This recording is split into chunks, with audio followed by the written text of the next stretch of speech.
This is the GPL podcast, part of the Pull Tab Sports family. Oh boy. Jupe making mistakes. I love it.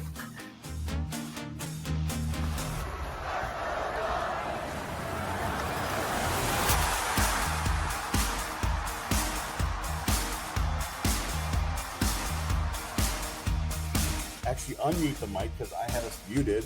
Live stuff. I laugh. It's not exhibition. North Dakota hasn't won every game. Fire the coach. Dave Haxtell was fired 32 times. Now, here's Jupiter and Vigo.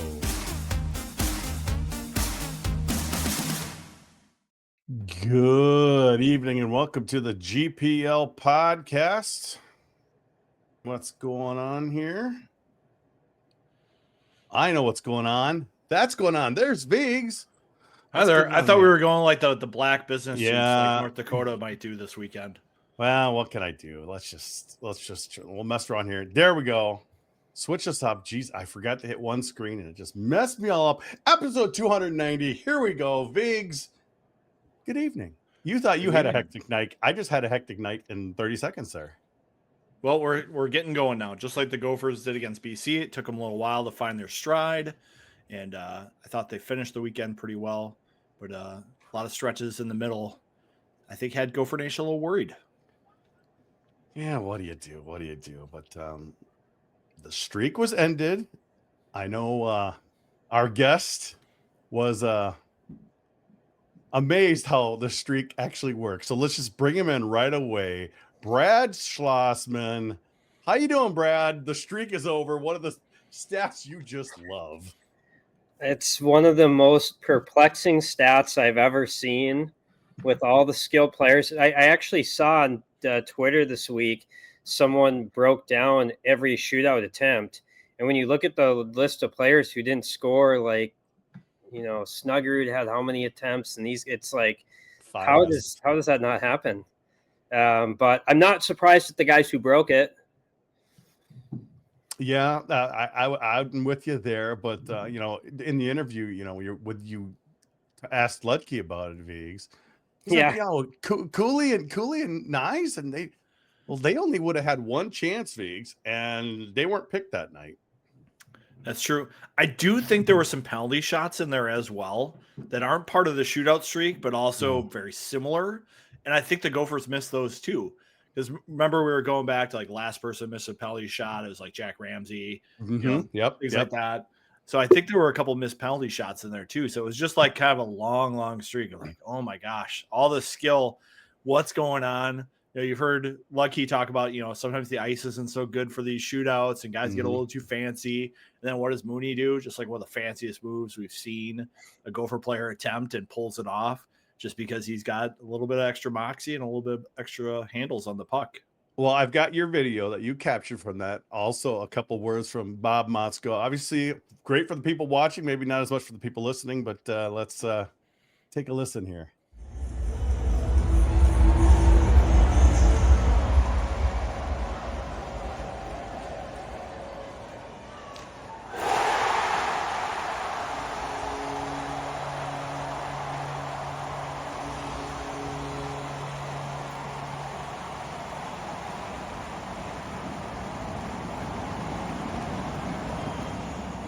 When's our last shootout win? Does anyone even know what it? Valentine's Day 2020, Brandon McManus at Notre Dame. 2,065 days. 2,065 days? Roughly. It's kind of like It came the coaches have called me and said that can't be right, and it's true. So hopefully that we put an end to that. What'd you do different? I mean, Just put. did you recruit at LJ Mooney? and Lucky, they've both been good in practice, and also when that kind of raises, other guys feel more free, so. You got to admit, Brad, it was such a good story. I kind of wished it lasted a little longer. I don't know how it lasted as long as it did. Every time I'd see like, okay, they're going into a shootout for like the last 2 years. I was like, okay, here it comes. It's like, again, that happened again. But Oh. yeah, it's It's comedic, Vigs. I was embracing it the last couple of years. I just thought it was just so funny. Well, it was kind of funny because the players all celebrated big after the win, and Bob made sure to talk to Greg Brown after the game. Brown's like, "What the heck is going on? Why are these guys so excited?" And Bob had to kind of remind him, it's like, it's been a long time since we've won one of these, so the guys are pretty excited. It's nothing against you or BC or anything. It's just hasn't happened for a while, and the guys wanted to celebrate just a little bit. So it felt like a win, Vigs. It technically wasn't. It was a 2-2 tie that goes into the NPI books, and then a 3-1 loss Friday night. Give us your thoughts on the weekend as a whole. I think it just showed this team has a lot of growing up to do. And I feel like if Saturday hadn't gone the way it did with getting the shootout win, we would have had a lot of bad vibes in Minneapolis going into North Dakota week, and it could have been a tough week of practice. I think winning in the shootout doesn't mean anything for anything other than breaking the streak, but it just gives the team a little relief from that feeling. And I thought they played pretty well Saturday night against BC. Like, they started to get some speed, some pressure. They pretty much controlled the third period, except for the one mistake / maybe non-call. I think Bob mentioned that in the post game, and I hope he didn't get in trouble with the NCAA director of officials on that. But, he wasn't happy with the non-call and Hendrickson getting taken down. And then Letourneau goes the other way for BC and scores, of course, after Minnesota just controlled play. But I think that shows maybe the mindset of this team, that they can deal with that and still come back and play hard and get through. So a lot of growing to do. You have to hope as a Gopher fan it pays off for this weekend against North Dakota, because they look really good. And North Dakota had a few games with St. Thomas, Brad, and a pretty successful weekend for them. Yeah. I thought they had some ups and downs throughout the two games, kind of what you would expect for a team with a lot of, I think both these teams that are playing this weekend have a lot of young guys that are going to play key roles. And I think probably for the first month and a half here, you're going to see that with both teams. You don't really go into college hockey with the young team and just roll the first month and a half. It just doesn't happen. You go through the growing pains, and they were able to go through some of them with a win attached to them, which I think is always helpful. So you saw the flashes of why the young guys are going to be really good. You saw some of the freshman moments in them. But, anytime you can beat a team twice in college hockey, as we found out looking at scores around the country this weekend, that is nothing to that's something to be happy about, because it's really hard to sweep in college hockey.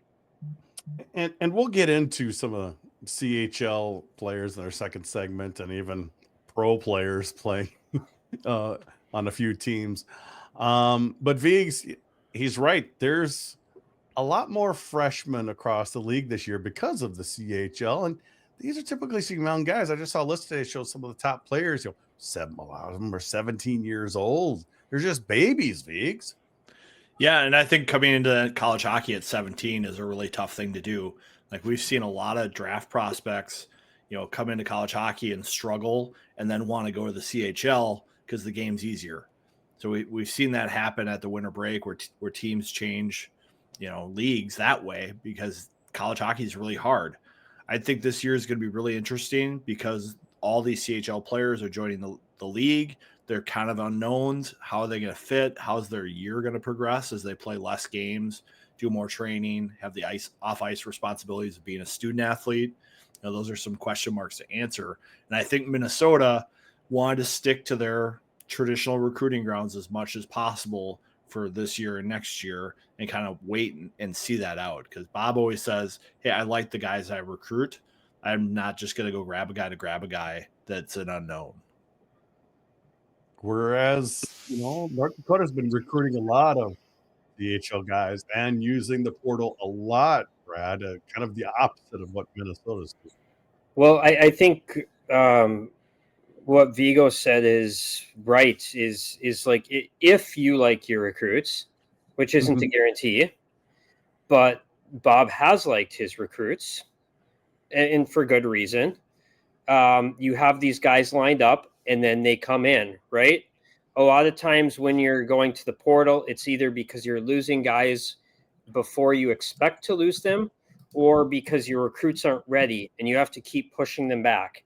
And both of those situations happened with North Dakota the last few years.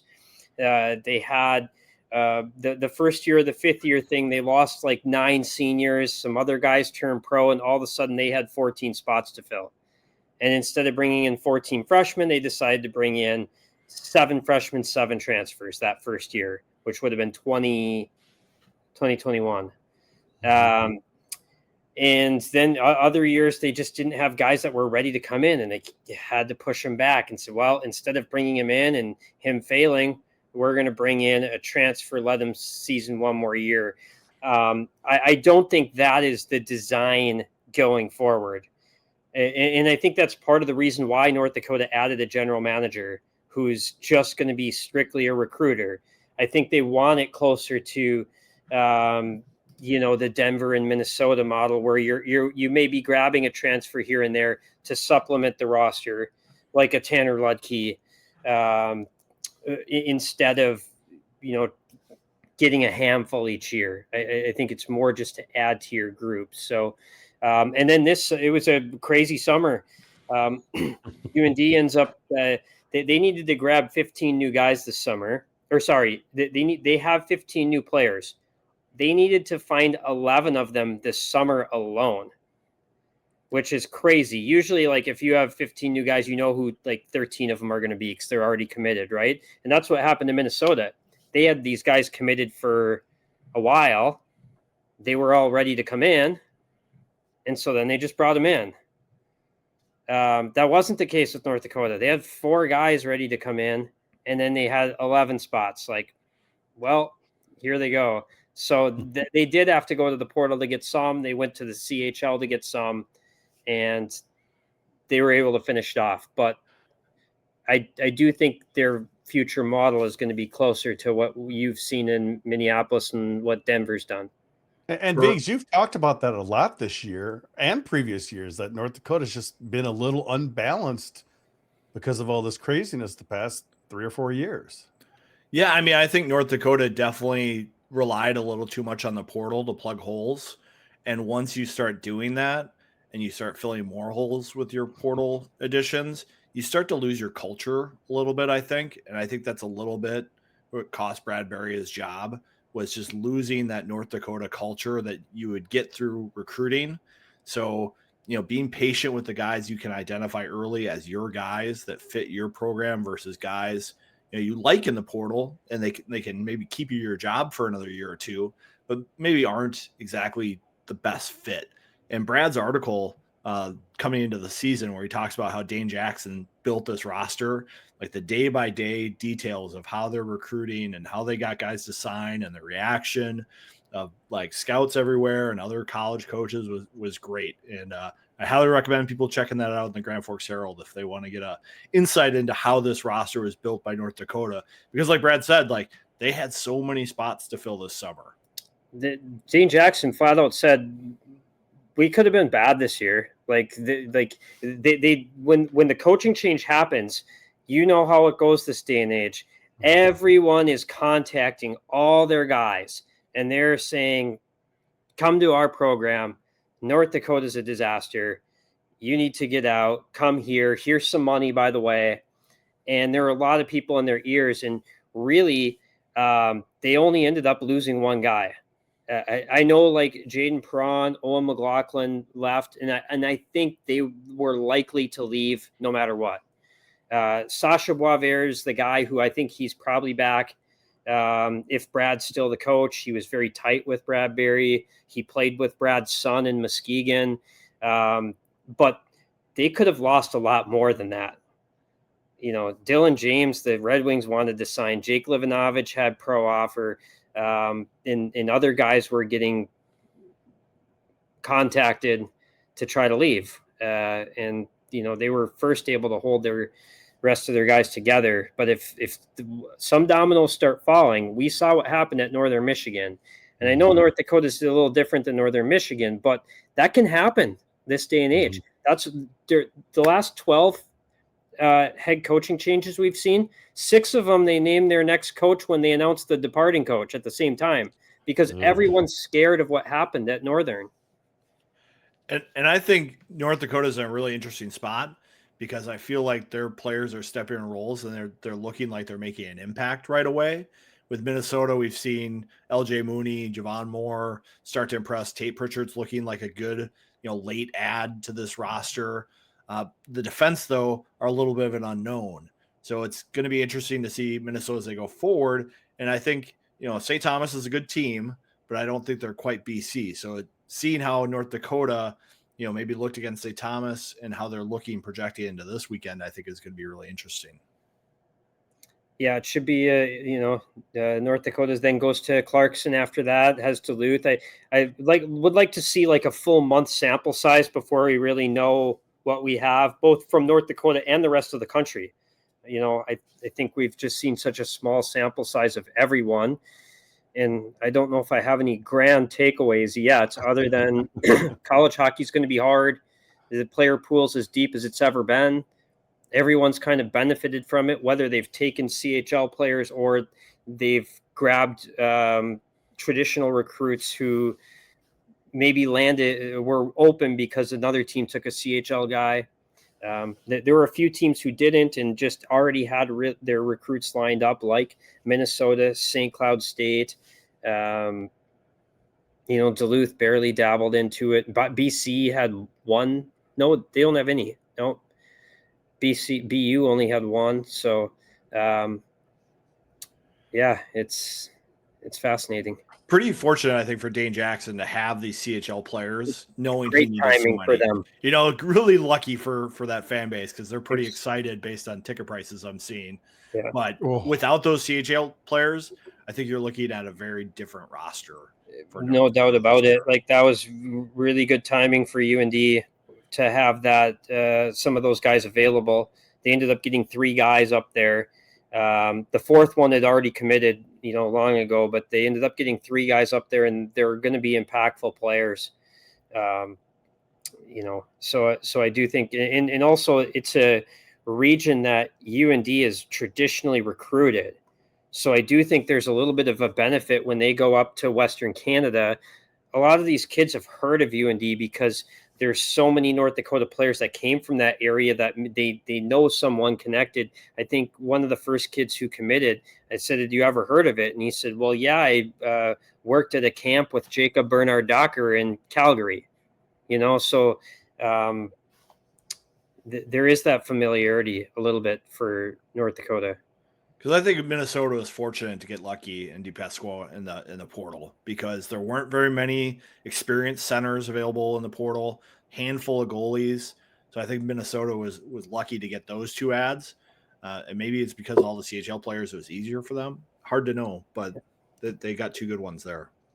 Yeah. I mean, the other interesting thing is, they got, Jacob Kwasnika playing junior this year too. So they had another guy that could have come.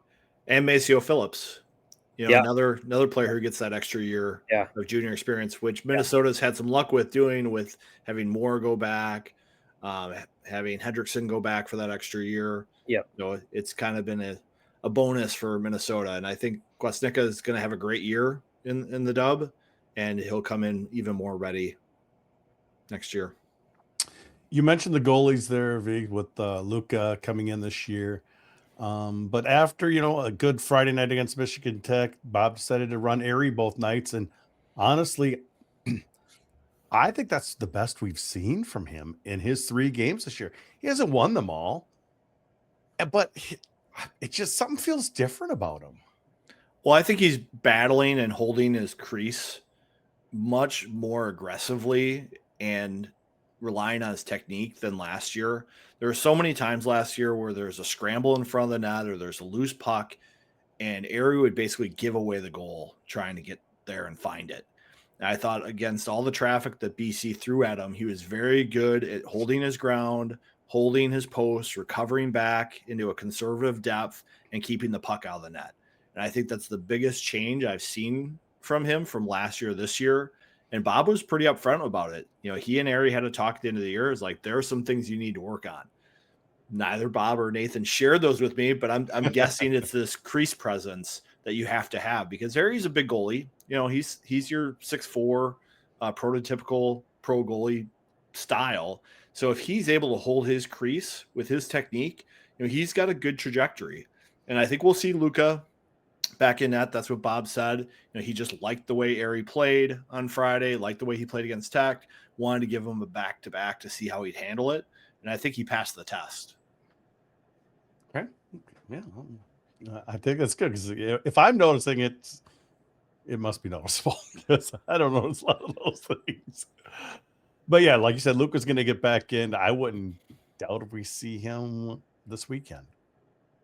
Well, maybe even starting Friday night. Who knows? It's just, until someone proves it, you just never know what Bob's going to do.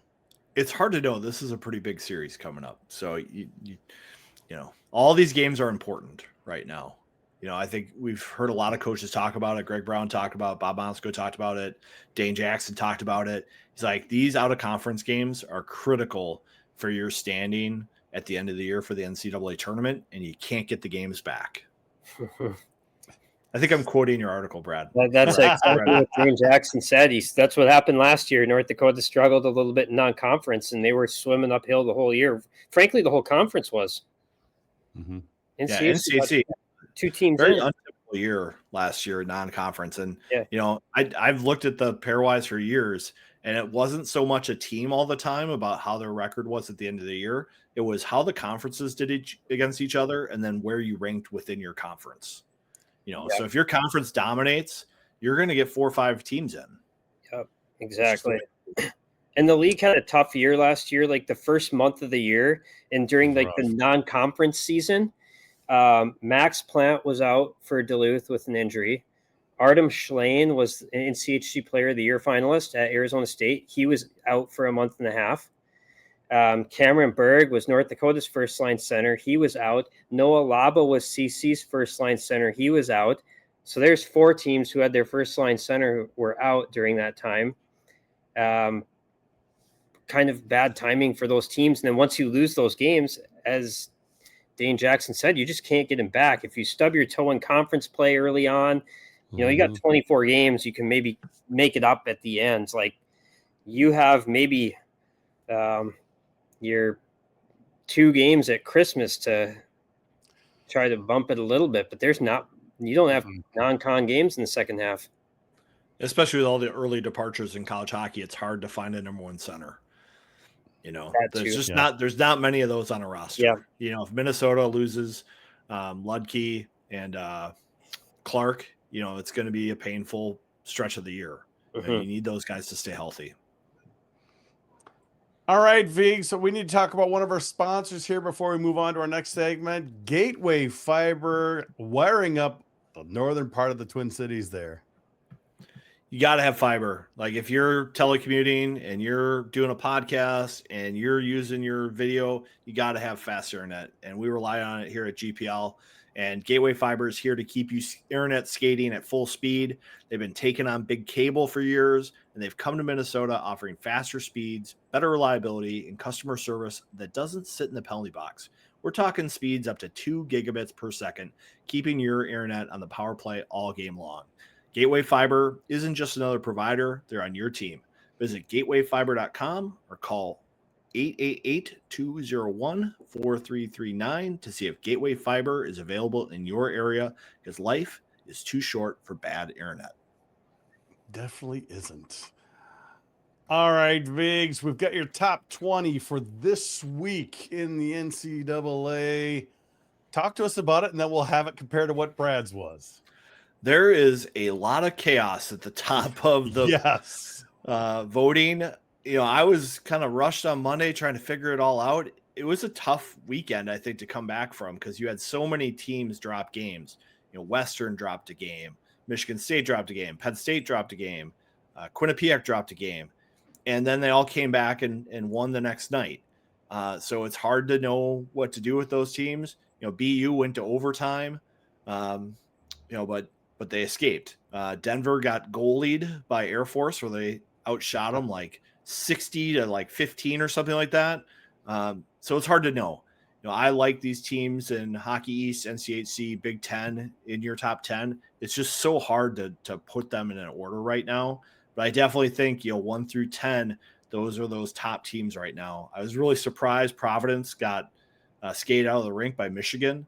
That's one of those weekends where Michigan obviously came to play and were able to generate offense and didn't fall victim to any of their discipline problems. So that was kind of the biggest surprising result of the weekend for me. And Brad, you compare it to last year when Denver just jumped out and won like 10 straight games. It was kind of obvious who the top team was.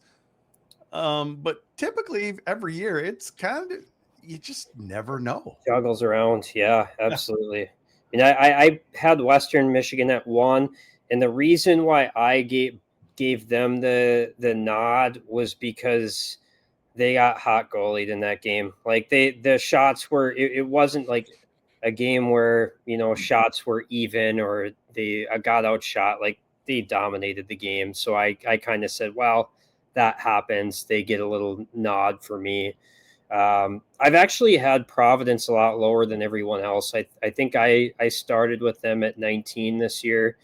And the reason why I had them low is because their decor is so young. They just do not have many upperclassmen on D. So I had them down. That was one of the big differences in ours.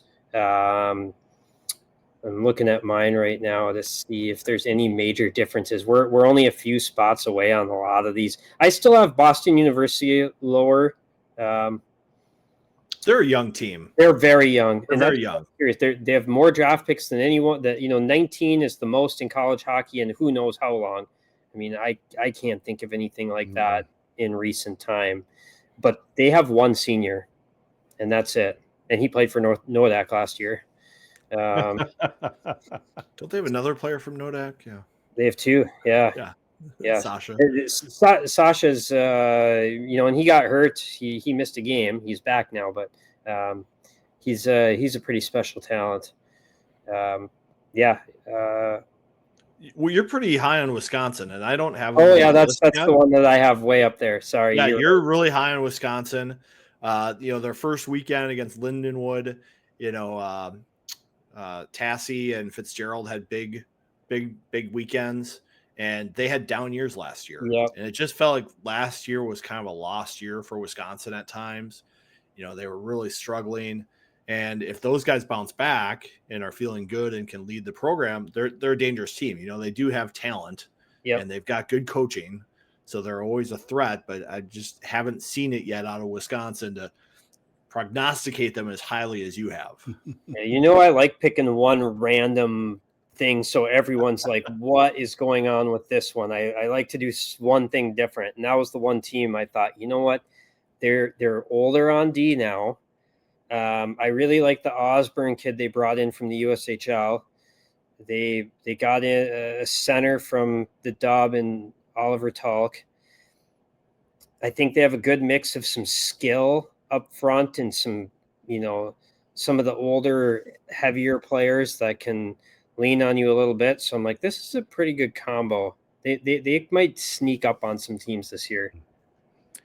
Do you think Colorado College is going to make the tournament this year?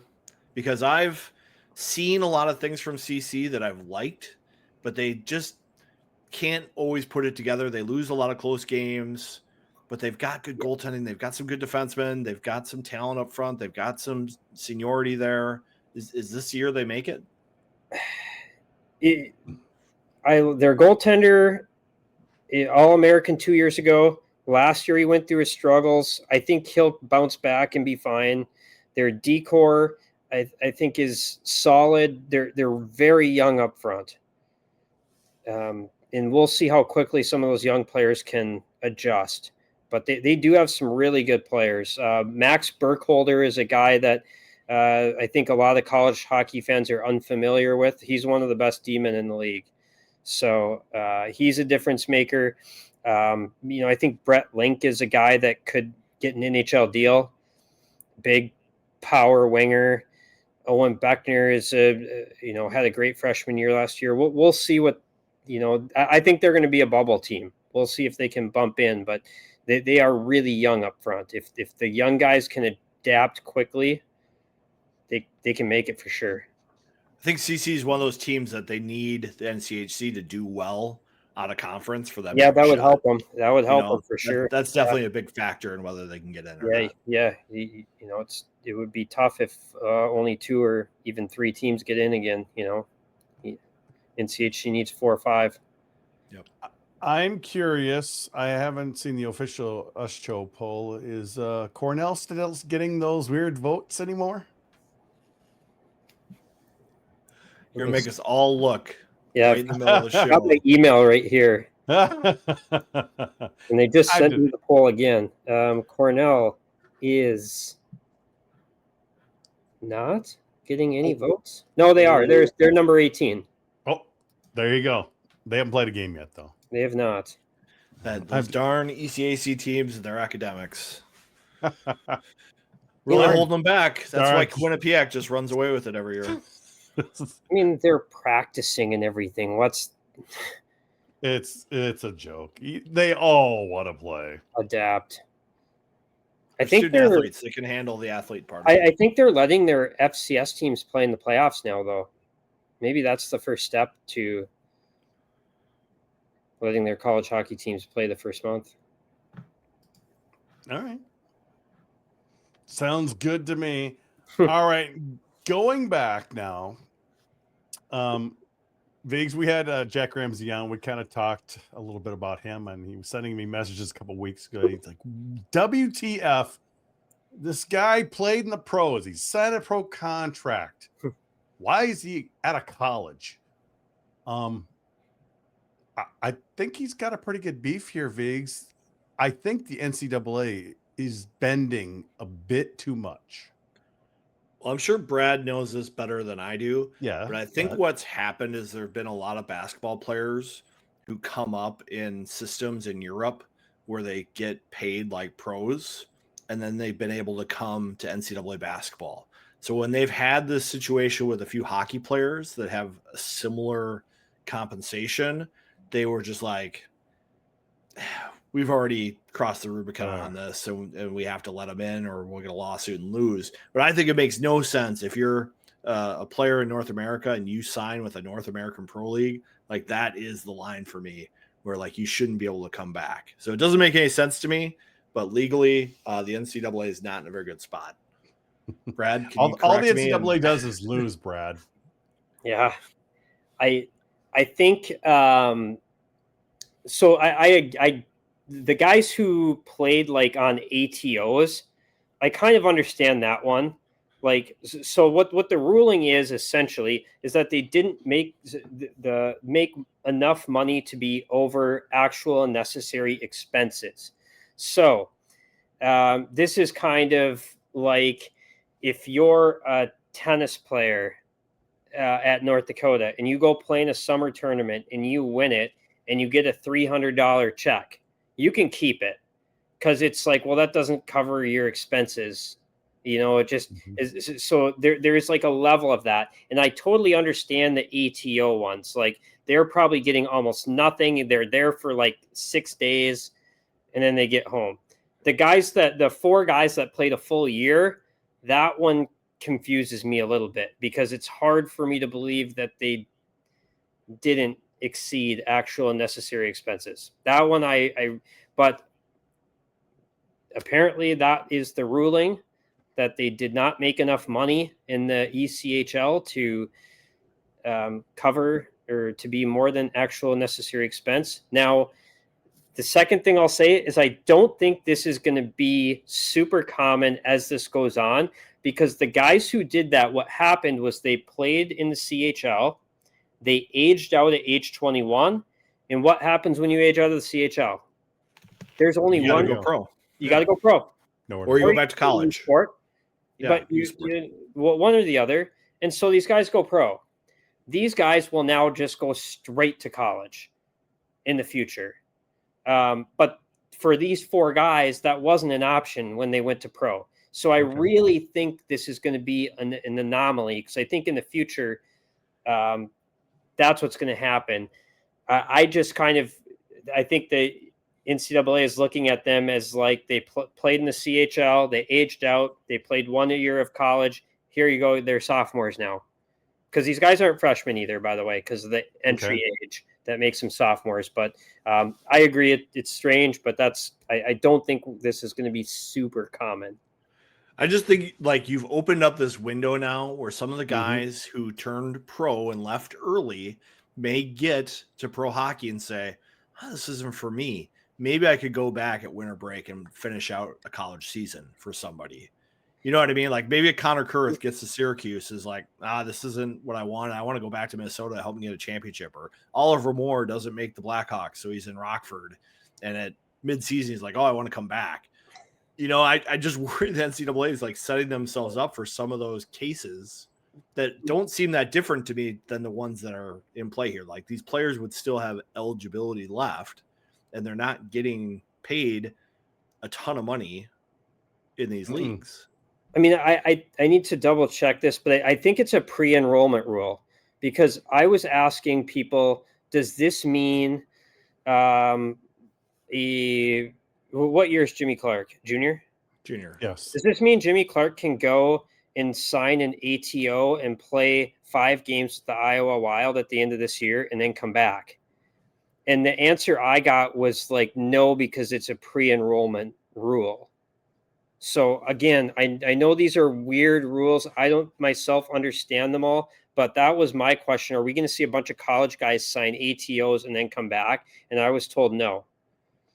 I would trust your word over my speculation. And this is just what people are telling me. I probably need to report this more thoroughly than I have, but that's what I got. People are going to push though, because they know the NCAA, like all they do is lose. So I think you're right, V's. There's no reason why somebody wouldn't try it, and then they'll say, "I'll sue you," and then they're like, "Okay." That's what I worry about. Yeah. We'll see. I think it's a weird line to erase, where you have these pro players who can come back. I just think it's a little odd. You know, I think the CHL players playing in college makes total sense to me. There's so many CHL players who hit that age limit and they're not ready for pro hockey. Yeah. Maybe their teams aren't even ready to sign them, or begrudgingly are signing them because they don't want to lose them. And then they're in a bad development situation. Whereas some of those guys, you know, they could benefit from a couple of years of college. You know, I look at some of the Iowa Wild defensemen that signed out of the CHL. I don't think they were ready to play in the AHL, but the Wild didn't want to lose them. So they signed them, and you have an Iowa Wild team that hasn't made the playoffs in a couple of years because of that. If those guys could have signed and played college for a few years, like Ryder Ritchie's doing, you know, that's a better path. Yeah, for sure. It's just getting more messy and more messy each year. But I think it's good for the players. You know, I think it's good. Yes, it's good for college hockey. It's going to be a better league. There's going to be more parity. Derek Schooley was on the USCHO podcast this week. He's like, hey, did you see those scores on Thursday and Friday? It's like, that's what college hockey is going to be like this year and going forward. It's going to be harder and harder to sweep. Yeah. You're going to see a lot of future NHL guys, because I think it is going to be this last stop before guys go. And I think it makes sense to make the kids eligible. Let's be honest, they're no different than USHL players. I mean, it's 100% kind of a ridiculous rule when you think about it. But yeah. And a lot of these CHL kids making that first step are going to go report to their buddies back in some tiny little town in Canada and say, you know, we're fed a lot. We get these workouts. We have, you know, like some of these leagues, we're flying. We're not busing. These arenas are amazing. I think next year could be the big year, Brad. No, I think there's no doubt. And I think on top of all that, I think it's the life experience of college. Yes. You are around all these people that are your age. It's a great time. It's a great lifestyle. And I think a lot of these guys are going to be calling back to their friends, and they're going to say, man, this is fun. This is great. I think that's kind of underrated. If you've been to college, it's pretty fun. And you live with your best friends. You like you said, you get fed, you travel on an airplane. I'm going to talk to Keaton Verhoff tomorrow. He's one of the North Dakota CHL guys. He played in Victoria. Someone told me that Victoria, on their road trips, they bus back after the game, which is late at night. Victoria, you need to take a ferry to the island. So they have to go to the terminal, sleep in the terminal until the ferry starts running at 6:30 or 7 in the morning, then go across. And so I need to ask them some of the details on this, but my guess is when they hear of college hockey players, oh, by the way, you fly home the night of the game. Josh Zakreski played for Portland, and I said, how many flight trips did you guys take last year? And he said, none. We never flew. I said, did you play in Brandon last year? And he said, yeah. So you bus to Brandon? Yep. I mean, there's a lot of busing on the East Coast because schools are so close, Vigs. But yeah, they're close, which is it's not Portland and Brandon. Yeah, I want to get on Google and see what kind of drive that is. Yeah, tell us what driving from Portland to Brandon is. I mean, busing from Grand Forks to Minneapolis is nothing, right? Like compared to what they're doing over in the Western Hockey League. And the Western Hockey League lost more players than any of the other leagues. And you wonder if the hard travel, some of it, I guarantee you, Gavin McKenna was thinking, between games and buses, how much training time is he getting? I think he's going to be so much better prepared for the NHL. Yes. To go through the grind of the college season, to get bigger and stronger, and which is something he needs to do. And he's playing against bigger and stronger, older guys. Yes. Yep. So, Vigs, we were at the summer showcase this summer with all the juniors. We had heard that some of the Canadian coaches and players came in. They're like, "Oh, this Ritter, it's a nice arena. It's very cool." That's just one arena. They would go across and get warmed up and see some locker rooms. Like, "Oh my gosh, there's a giant arena here." And they had no idea, and they're like, "Yeah, a lot of schools out west have these big arenas." I mean, you look at the Ralph. It's like this is something they haven't experienced before, Vigs. And I think there's an opportunity here to make college hockey bigger with TV. I think with all these Canadian players, all these prospects coming, I seriously think there should be an ESPN, TSN game of the week happening where they're featuring top draft prospects on a weekly basis and promoting this product better. And I just think it's something that needs to happen for college hockey. We've seen David Carl talk about, having the NCAA tournament on ESPN or ABC. I think pressing for like a game of the week is something college hockey coaches should be talking about this offseason in Florida when they all get together, because this product is getting better and better, and you got to showcase it. You got to show it to all the fans in Canada and the prospective players, and you want to show that it's the next step. Tim Hapke's got a question here that I think is interesting. Do you think CHL kids are more likely to be one and done? I'm thinking these superstars that are kind of the really good players that came over early here, Brad. Quite a few of them might be that way, but I think kind of more along what Vigo was saying, it's going to be a place for these guys to arrive and continue playing when they age out. Yeah, I think that's a really good question that a lot of college coaches are asking themselves right now. These guys hadn't grown, like the Minnesota kids, for example, they've grown up around it. It's really is something that's been part of their plan for a long time. They've really wanted to do this for a long time. A lot of the CHL kids, this hasn't been part of their plan. Are they in a rush to sign as fast as possible?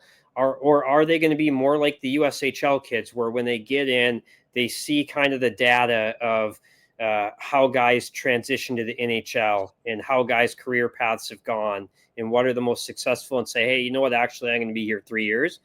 That is a golden question right there that I think everyone is kind of sitting there thinking, How long are they going to stay? Like the Gavin McKenna, he's probably going to be one and done, right? But you think of some of the other guys who maybe went in the middle of the first round. Cole Reshney, you're going to see at North Dakota this weekend, was a Flames pick 18 overall. North Dakota has had only one and done since Ed Belfour in '87, and that was Tyson Jost. So UND does not have very many one and dones. Is he going to be one and done? Well, history would tell you no, but that's the question. He is going to have a contract offer, I'm sure. First round picks, they'll sign it anytime they want. So good question. Yeah, I think with Minnesota staying out of the CHL, I think that was the worry, because we look at their recruiting cycles and their classes. If they were to take in a couple one and done or two and done type players, it puts them in a tough spot roster building a couple of years from now. We saw how hard it was to fill portal spots this year. If you're having to do that the next couple of years, it's only going to get harder, I think. Brad, you and I kind of talked a little bit over the summer and actually before the end of the season that we kind of thought that it's going to be a different year for the portal. Yes, there's a lot of U's, but yes, with the CHL opening, a lot of guys didn't go places. Yeah, and you're right. Two things. Number one, I don't think the portal had as much talent in it this year. True. And that's part of the product of no fifth years. And fifth years were making up like an insane percentage. Like we're talking like 40% of the guys who were in the portal were guys who just had their fifth year left. And now you take all those guys out. You looked in the portal, and it was not as stocked. No, it wasn't. As the past. But you look somebody like a UNO, a lot of their players just kind of escaped because they know they were bringing in these CHL players that would replace them. And I think a lot of guys that were at schools just had no other place to go. Yeah. I mean, yeah, there's 207, if I can think of off the top of my head, players coming into college hockey this year who would have been ineligible under the old system, which means just over 200 players who in a normal year would have been D1 college hockey players got phased out. So, there are like hundreds of players in D3 right now who would have been D1 last year. So yeah, you're right. There are guys who. I show 76 players didn't end up anywhere as of right now. I think I have a fewer numbers, but I have some guys who on my page who went to like club hockey teams, D3, okay. U Sport. We did keep track of some of that. We had some guys like Kyler Clevin, who was at Niagara, now he's at Augsburg. Yes. So we did. That's a good player for Augsburg too. Yeah, I'm sure they're happy to have him. So yes. I mean, we did include that. So yeah, but, so maybe I just 75-ish players didn't get picked up. Maybe not as bad as we thought. I do think now the portal will be less of a big deal. What do you think, Brad? I mean, you're gonna have your players transfer, but a lot of that's gonna kind of be hush hush behind the scenes. These guys already know where they're going. Yeah. I mean, I have, let's see here, just like 46, 48, 50, maybe 50 guys or so I have on my list. Yeah, I think there's some of that guys who kind of know where they're going before they go in the portal. Mm-hmm. I think there will be some of that. It'll be interesting just to see how it evolves with, there's again, no fifth year. There might've been some guys who went in last year who their teams kind of pushed them into the portal because they wanted to go get a CHL guy. Maybe they will, I don't know. It'll be interesting to see how that evolves. And we may end up having another fifth year, right, Viggs? That's still yes. a proposal out there, isn't yeah. there? Yes. Yep. There's a proposal. Just everyone gets 5, just like football. The red shirt is a playing red shirt, and you keep them for 5. But I think there's always going to be guys like Eric Polkamp or Matt Godowski who go to a smaller school, Yep. really show out, and there's more attractive offers. And I feel sorry for some of these schools that are the smaller schools and they have the smaller budgets, but it's very different playing at Bemidji or Army versus Penn State or Denver.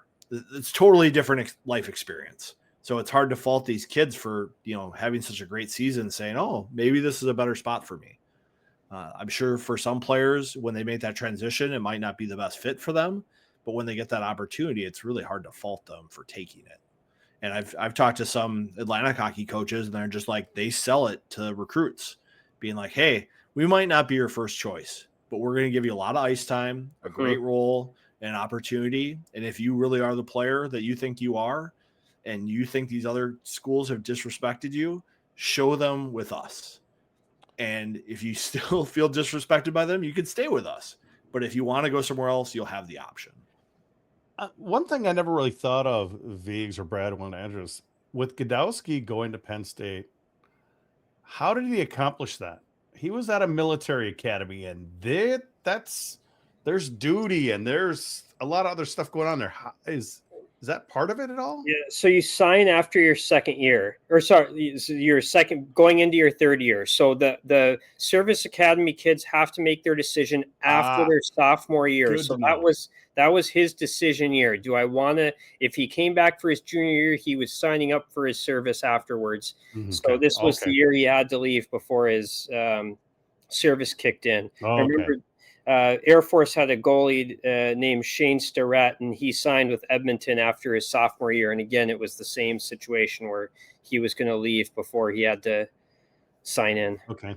Yeah, all the players at the military academies, they have a 2-for-7 signing ceremony that signifies that you're going to stay there 7 more years, 2 more years of school, 5 years of service. And it's meant to be like a celebration of being committed to the school. The flip side of that is if you leave after signing those papers, you have to pay back your education that the government's giving you. So you can still leave. It's just there's a financial cost that goes with it. Being an old guy, I honestly remember David Robinson playing basketball at Navy. He did his 2 years in service after he graduated college, and in a submarine or whatever it was, and it was pretty unique back then. We haven't really heard about that, I guess, in decades. I would think David Robinson would be more surface warfare than submarine. I don't know, but that's just my guess. I mean, you think about his career, one of the greatest of all time, and 2 years, his early, probably his best years, he was in the Navy. So very interesting. But we need to get into this week, big week, Viggs. But first, we need to talk about Cub, and we know what your favorite Cub foods is. Yep, I'm down at the Quarry Cub all the time. It's fall. They've got all the apples that you want. You want the caramel dip. They're right next to each other. You can get them. You can get the Jimmy's stuff. I like that. You want some pumpkin spice? They got everything. Donuts, cookies, cakes, whatever.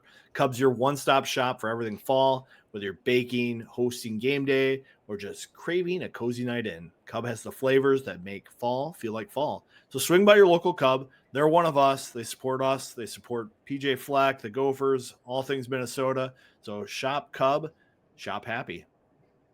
Definitely shop happy. I saw a question here in chat. Let me bring it up. Mike wants to know, what can I expect going to the Ralph this Friday for a bucket list trip? So I'm guessing that Mike's never been up there before. Yeah. I've always had fun, as a fan and as part of the media a couple of years ago. Viggs, you've had some fun up there. Or was that your first trip up there last time? That was my first trip up there, yeah. and it did not disappoint. I really enjoyed it. But Brad, as a fan, what's he expecting? Yeah. I mean, I would say get to the rink early enough. Take one lap. They do a pretty good job of having some college hockey history in there. You can see pictures of the All-Americans on the wall. In the upper bowl, they have all the NHL players. You can see different, kind of like the X. They have a area for the state champion hockey where they have the jerseys up of the state champs. You can kind of scout out the concessions. They have different stops there. There's a Food Network show that's broadcast from East Grand Forks. Molly Ye has a stand there this year, brand new. So if you want some high quality food from there, that's a good spot. Otherwise, I would say if you're in Grand Forks, the Parrots K is a hole in the wall place for wings. That's unbelievable.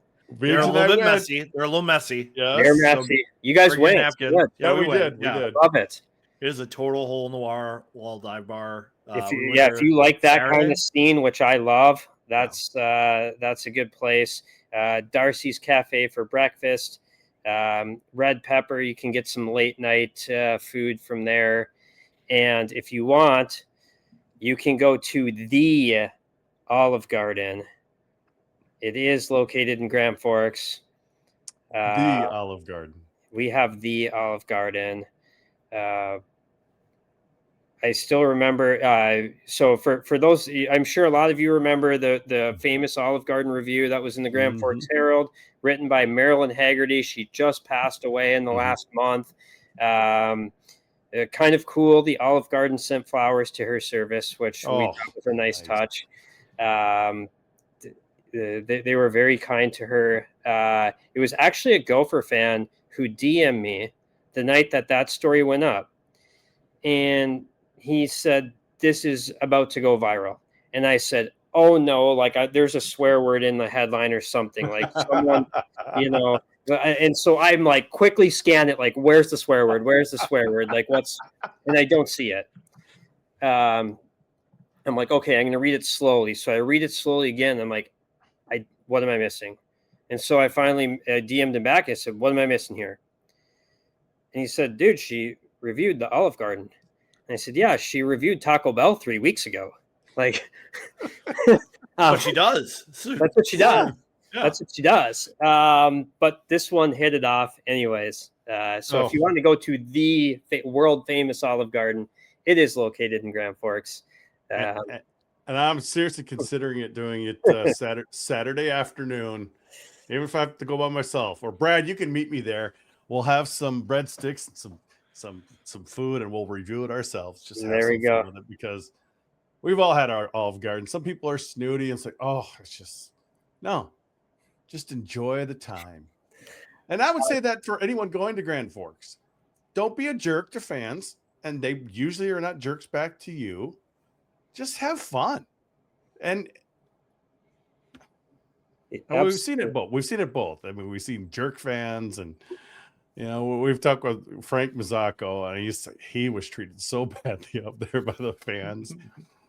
And I just kind of embrace it, the North Dakota and Minnesota fans. Yes, they hate each other, but it's this thing called college hockey that we know that many people just college. Who cares? It's pro. It's just a different thing, and I just embrace that, Brad. Yeah, try to have fun.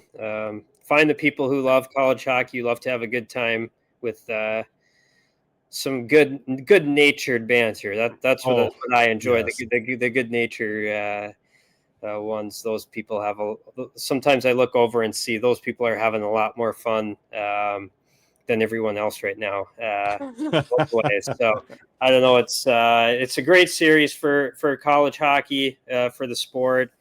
And I wrote a column on it today. The rivalries changed with them in different leagues for sure. You're not playing at the X. You're playing early in the season when teams are still trying to figure it out. That being said, it's still the best. It's some of the stats I was looking up are pretty wild. The last 9 series they've played, there's only been one sweep. In the last 30 years, there's only been one time a team swept back-to-back series. In the last 30 years, that was Minnesota in 01 and 02. So it has been like 24 years since that's happened. And I think when you have teams that just go back and forth like that, neither team has had a losing season in the last 14, 15 years. Every other team in college hockey has. So that means when they play, they're always pretty good. And even in seasons where these two fan bases think they're having bad seasons, they're still winning seasons. They don't know what bad seasons are, I don't think. It's been a generation since these teams have truly had a bad season. So they're always in the mix. They go back and forth. And I think that just lends to what we have. It definitely does. And, you know, Vigs, like you said, when we went up there a few years ago, we had a great time. Split. You know, actually, a lot of times, I don't think the games mattered so much. We had a good fun time, win and lose. Well, you want to see good hockey, and you want to have a good time, and I think Grand Forks delivers on both those things most times. I got to give out a shout to 3 places that I enjoyed up there. Half Brothers Brewing and Pizza. That was a great spot. Rhombus Pizza. They've got some Detroit-style pizza. Other pizzas, good tap list. I thought that was a good spot. And then Brick and Barley. I thought that was a fun place to go. Looks like it could get a little wild there at times, but that was a good spot as well. Was that the place with karaoke? That loud karaoke. Yeah. Some dancing, you know. It's a good spot. So it was a good spot. It was a good time, and I'm sad you don't get to come up with us, Vigs. You'll come up 2 years. We're gonna plan it. We're gonna plan ahead. As soon as Brad gets the dates, we want you to block it off. I will try. That the youth hockey schedule is complicated, and I feel committed to these young people playing their sport. So I'm going to stick around, and I'll be watching from afar this weekend. Good-natured ribbing for you there, Vigs. That's all. I'll take it. But I think one of the things that makes this series so great is that the fans travel, and the hockey is usually really entertaining. Like, these teams are not going to sit back. They want to make memories this weekend. You know, you talk to the players; they remember highlights from this rivalry like no other. And I think they want to make their own mark on the matchup. So I think that's something to watch this weekend. You know, I'm really interested to see Minnesota. I think they want to play faster, and I'm sure that's something North Dakota wants to do as well. So I'm going to be interested to see if they play that straight line hockey that Motzko talked about in the post game Friday night in the second game of BC. He wants his team playing aggressive and playing on their toes. Are they going to be able to do that at the Ralph? You know, I think that's a big question mark. You know, North Dakota's got some young players. I think Minnesota has some young players too, but they're maybe a little more experienced. And so that could be a difference maker in this matchup. What do you think, Brad? I think we're going to see a lot of momentum swings because of the youth of both teams. You know, I just don't see either team playing nearly perfect games. It's going to be a very, I feel, back and forth game. Teams are going to have to withstand the pushes when they come from the other teams, because I really feel they're going to. And that was something North Dakota did pretty well against St. Thomas. There were times St. Thomas really pushed, and North Dakota did a pretty good job holding them to the outside. Of course, as always, the goaltenders are going to have to make some big saves, and they're going to have to play well. Same with last week, and North Dakota had the better goalie both nights, and that was a big difference in the game. If you look at the analytics, the scoreboard said UND by 4-3. The analytics said it was a lot closer than that, but UND had better goaltending, so I think that's going to be a key. I just think these are both teams that are going to go through some ups and downs early in the year with some of the youth they have. Trying to find themselves, yeah.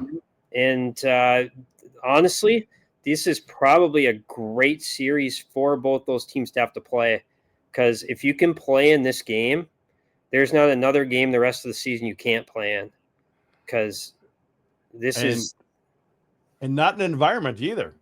Correct. I mean, there will be Gopher fans there. It won't be a ton, but they'll be noisy. It'll be hostile for Minnesota. Hostile for Minnesota, but then there's obviously pressure on North Dakota. It's our biggest rival coming in. We got a big crowd here. We got to perform too. So there's pressure on both sides. Yep. And you're really not going to see that until maybe a league championship at one of your barns, maybe. For sure. Yep. They're going to have to play with poise. Don't Yeah. it's going to be a heated series. Guys are going to have emotions high, and who's going to be able to play with poise through that? It's going to be a great experience for these players to have so early in the season. And if you can thrive through a weekend like this, I don't know if there's a situation you can't play in. Yeah, Greg Brown made that exact comment after the Gopher series last weekend. He said, there's no better team to expose you than another top rival. And he's like, they learn things about their squad that are going to pay dividends. They had extended shifts where players are seeking a little too much offense. They get caught out there too long. And some of the players don't realize that until they do it against a really good team. Mm-hmm. Or they learn that, our goalie can stand on his head for 10 minutes if we really need him to and shell up. And you have guys who learn that, okay, sometimes you can't turn the momentum back the other way 100%, but you just got to weather the storm. And you can't give away goals to the other team. You just have to fight through it. And then maybe you'll have a moment that switches the momentum the other way. And I think you don't learn that when you play bad schedules. And this should be a great weekend. Oh, it's going to be fun. I'm going to say split. If any team were to sweep, I'd say right now I would favor North Dakota, but I still think split. Viggs, what do you think? I think split as well. I think Minnesota's goaltending is going to be a strength for them. The biggest fear, of course, is the defense. Leo Gruba has been a little limited. They gave him a day off this week. He's skating back. I think he's ready to go this weekend, but they just need to see a little bit more from Rombach and McLaughlin and Rudd and Whipple. Like, those players have to grow up. And, the coaching staff is going to put those guys out there. Are they going to meet the match, though? What about you, Brad? What are your predictions? I know it's boring to say split, but look at the history. It's accurate. These teams you're not seeing very many sweeps with these teams. I think split is the wise choice. It's we're all on the same page, I guess. How does Nodak sweep? What happens? Do they get a lot of power play chances? Is that a key for Minnesota them? doesn't take penalties. Well, you never know with the series, though, I guess. Yeah, Minnesota doesn't. I would say North Dakota has been pretty deep. Their fourth line was their best line last weekend. And I would say if some of their top guys pop some goals, their D can add some offense. And I guess maybe the famous Bob Motzko line that he always loves to say, when you play at the Ralph, there's two games. There's the first 10 minutes, and then there's the next 50. You can lose a game in the first 10 minutes at the Ralph. Yeah. And that would be, I would say, a way that North Dakota could is if they're able to get on Minnesota early, pop a couple goals, and have some of the young players thinking, oh boy, this isn't good right now. That would be their recipe. Minnesota's would be getting through that and settling in and saying, okay, now it's just a normal game again.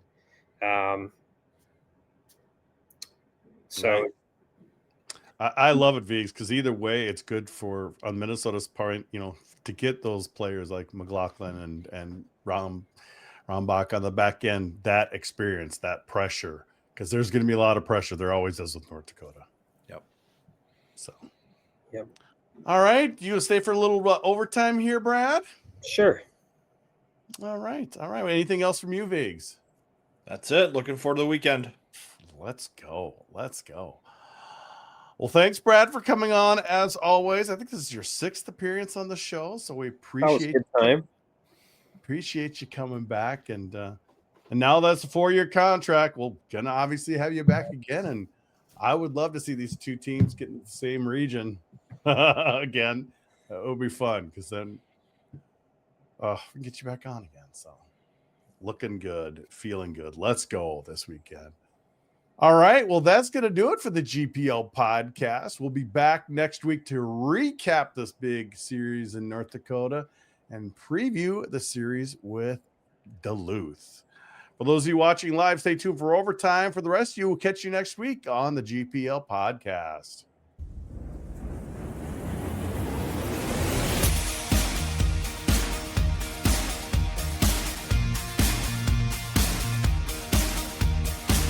If you are watching on YouTube, hit that subscribe button and get notified each time we go live or post a video. If you listen on Apple Podcasts or Spotify, please rate our show and leave a review.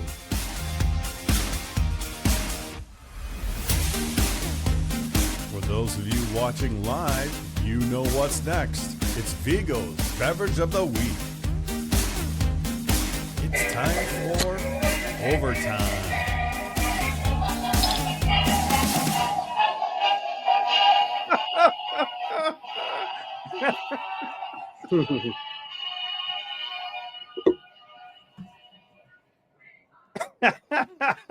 That's the first, Viggs. That's nice. Look at that pour. That is some dark stuff. Yep, dark stuff from the north. Do I see Drecker? This is Drucker. This is Nightman Cometh. Nice. So this is their barrel-aged Russian Imperial Stout. I'm trying to think, do I have a year on this or anything? I don't think I do. But got this on one of my trips up there. Delicious beer from Drucker. Cheers.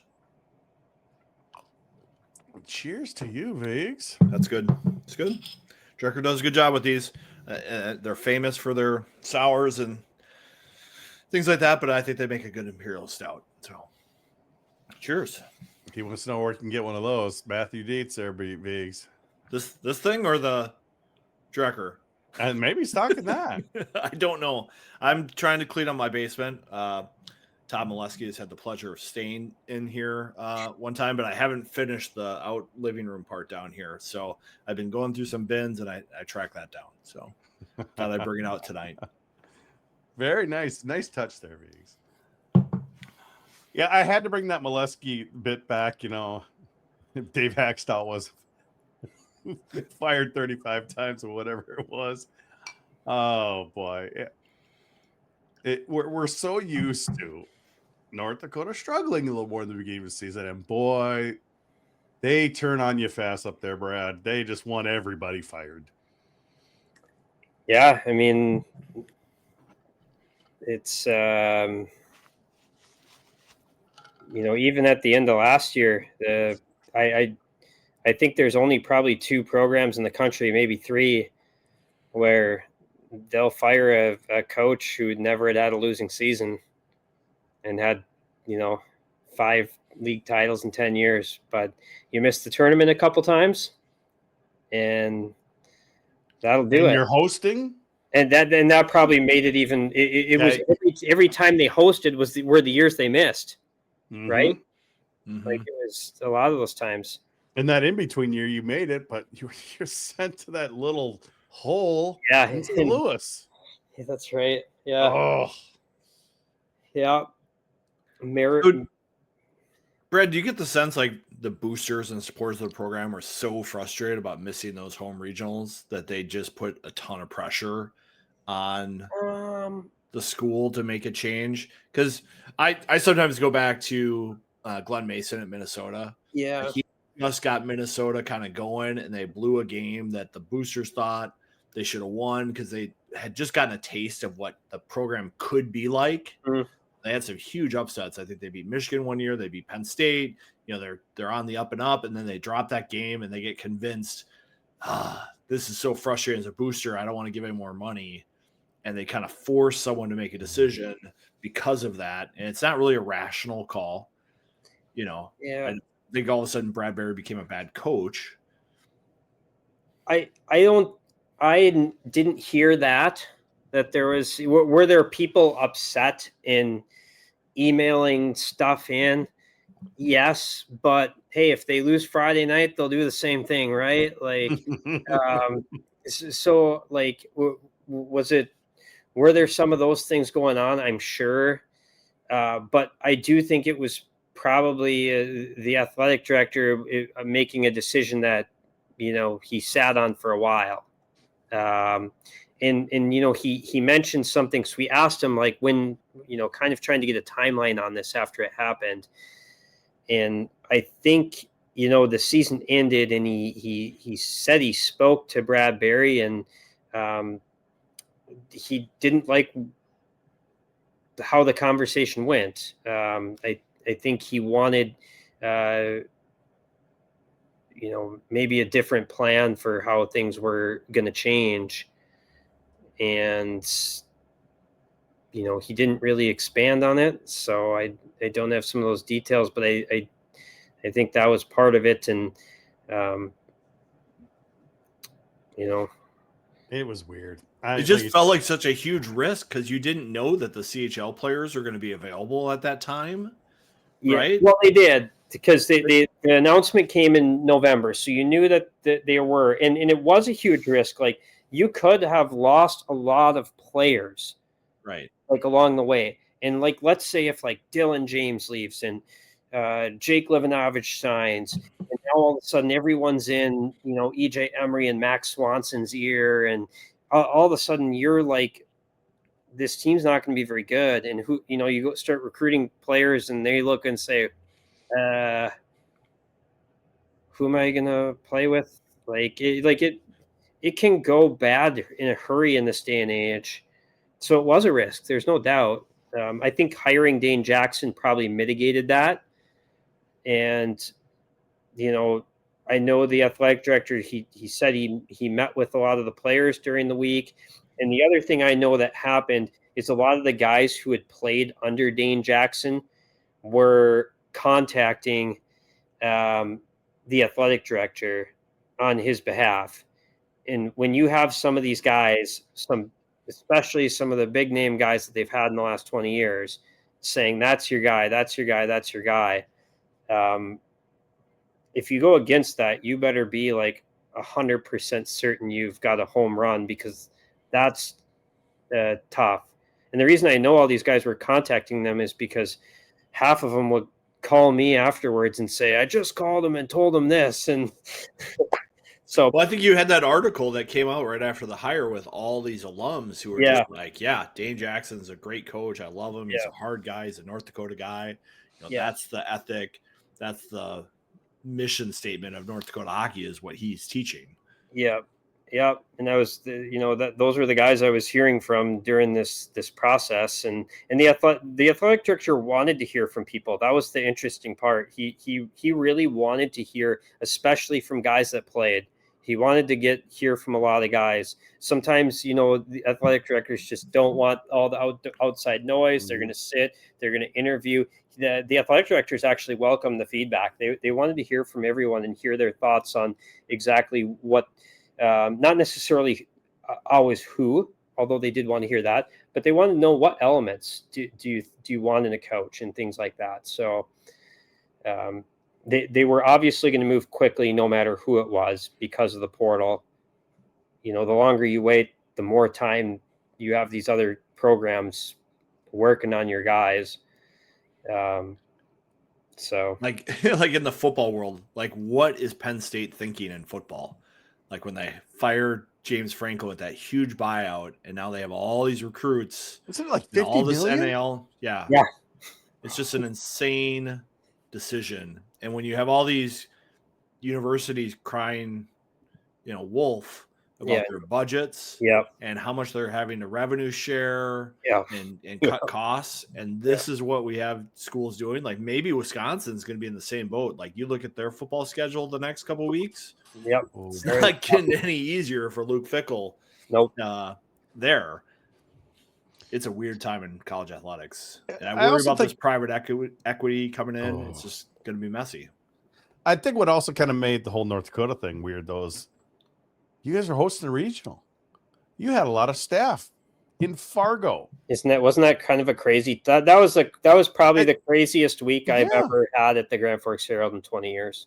Yeah, I mean, you were down there like, I might have to go any second. And Marty was there and Alec was there. It was all up in the air for them, but that's something they definitely have to worry about. And so you're running an event and you got to hire a coach at the same time. It was chaos. Yeah. And I came down the Thursday because I had found out that they were doing interviews Friday. So I was like, okay, Thursday, I do not need to be worried about anything, any news breaking. Now, Friday and Saturday, like I need to be worried all day. So I am staying up until 1:30. I am setting my alarm for 5:45 in the morning. I was sitting at my computer, at my phone the entire day. I did not leave here. There were a couple days during the week it hit like 6 p.m. and my phone's just going all day. And it was 6 p.m. and I was like, I have not eaten anything yet today, and I have not showered yet today. Yeah, that's you got the laptop, you got the phone, you refresh. you're trying to get info all day long and figuring out what's going to happen. You can't be behind on anything. I had pre-written stories for 4 different guys to be named the head coach. So if something happened, I could copy paste, boom, which is what happened when I got the word that it was indeed Dane Jackson. Yeah. Oh, Who were your other 3? Like your top guys that didn't? I wrote stories on Dane Jackson, Matt Smaby, and Jason Herder. I'm trying to think. Did I write one on Nick Four or not? He was the other 4th finalist that had interviews. Or the secondary. Did they have to have 4? Is that like a state law that they had? No, no. Okay. No, but they had 4 that they did follow-ups with on Saturday, and those were the guys I wrote stories for. But I was more confident it would be Dane,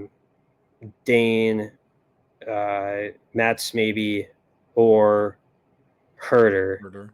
And they ended up hiring Matt Smaby as associate head coach, so I got to copy paste that. I still have most of that story in there, so I was like, all right, thank you for keeping that. So yeah, life as a journalist, I guess it can be crazy sometimes.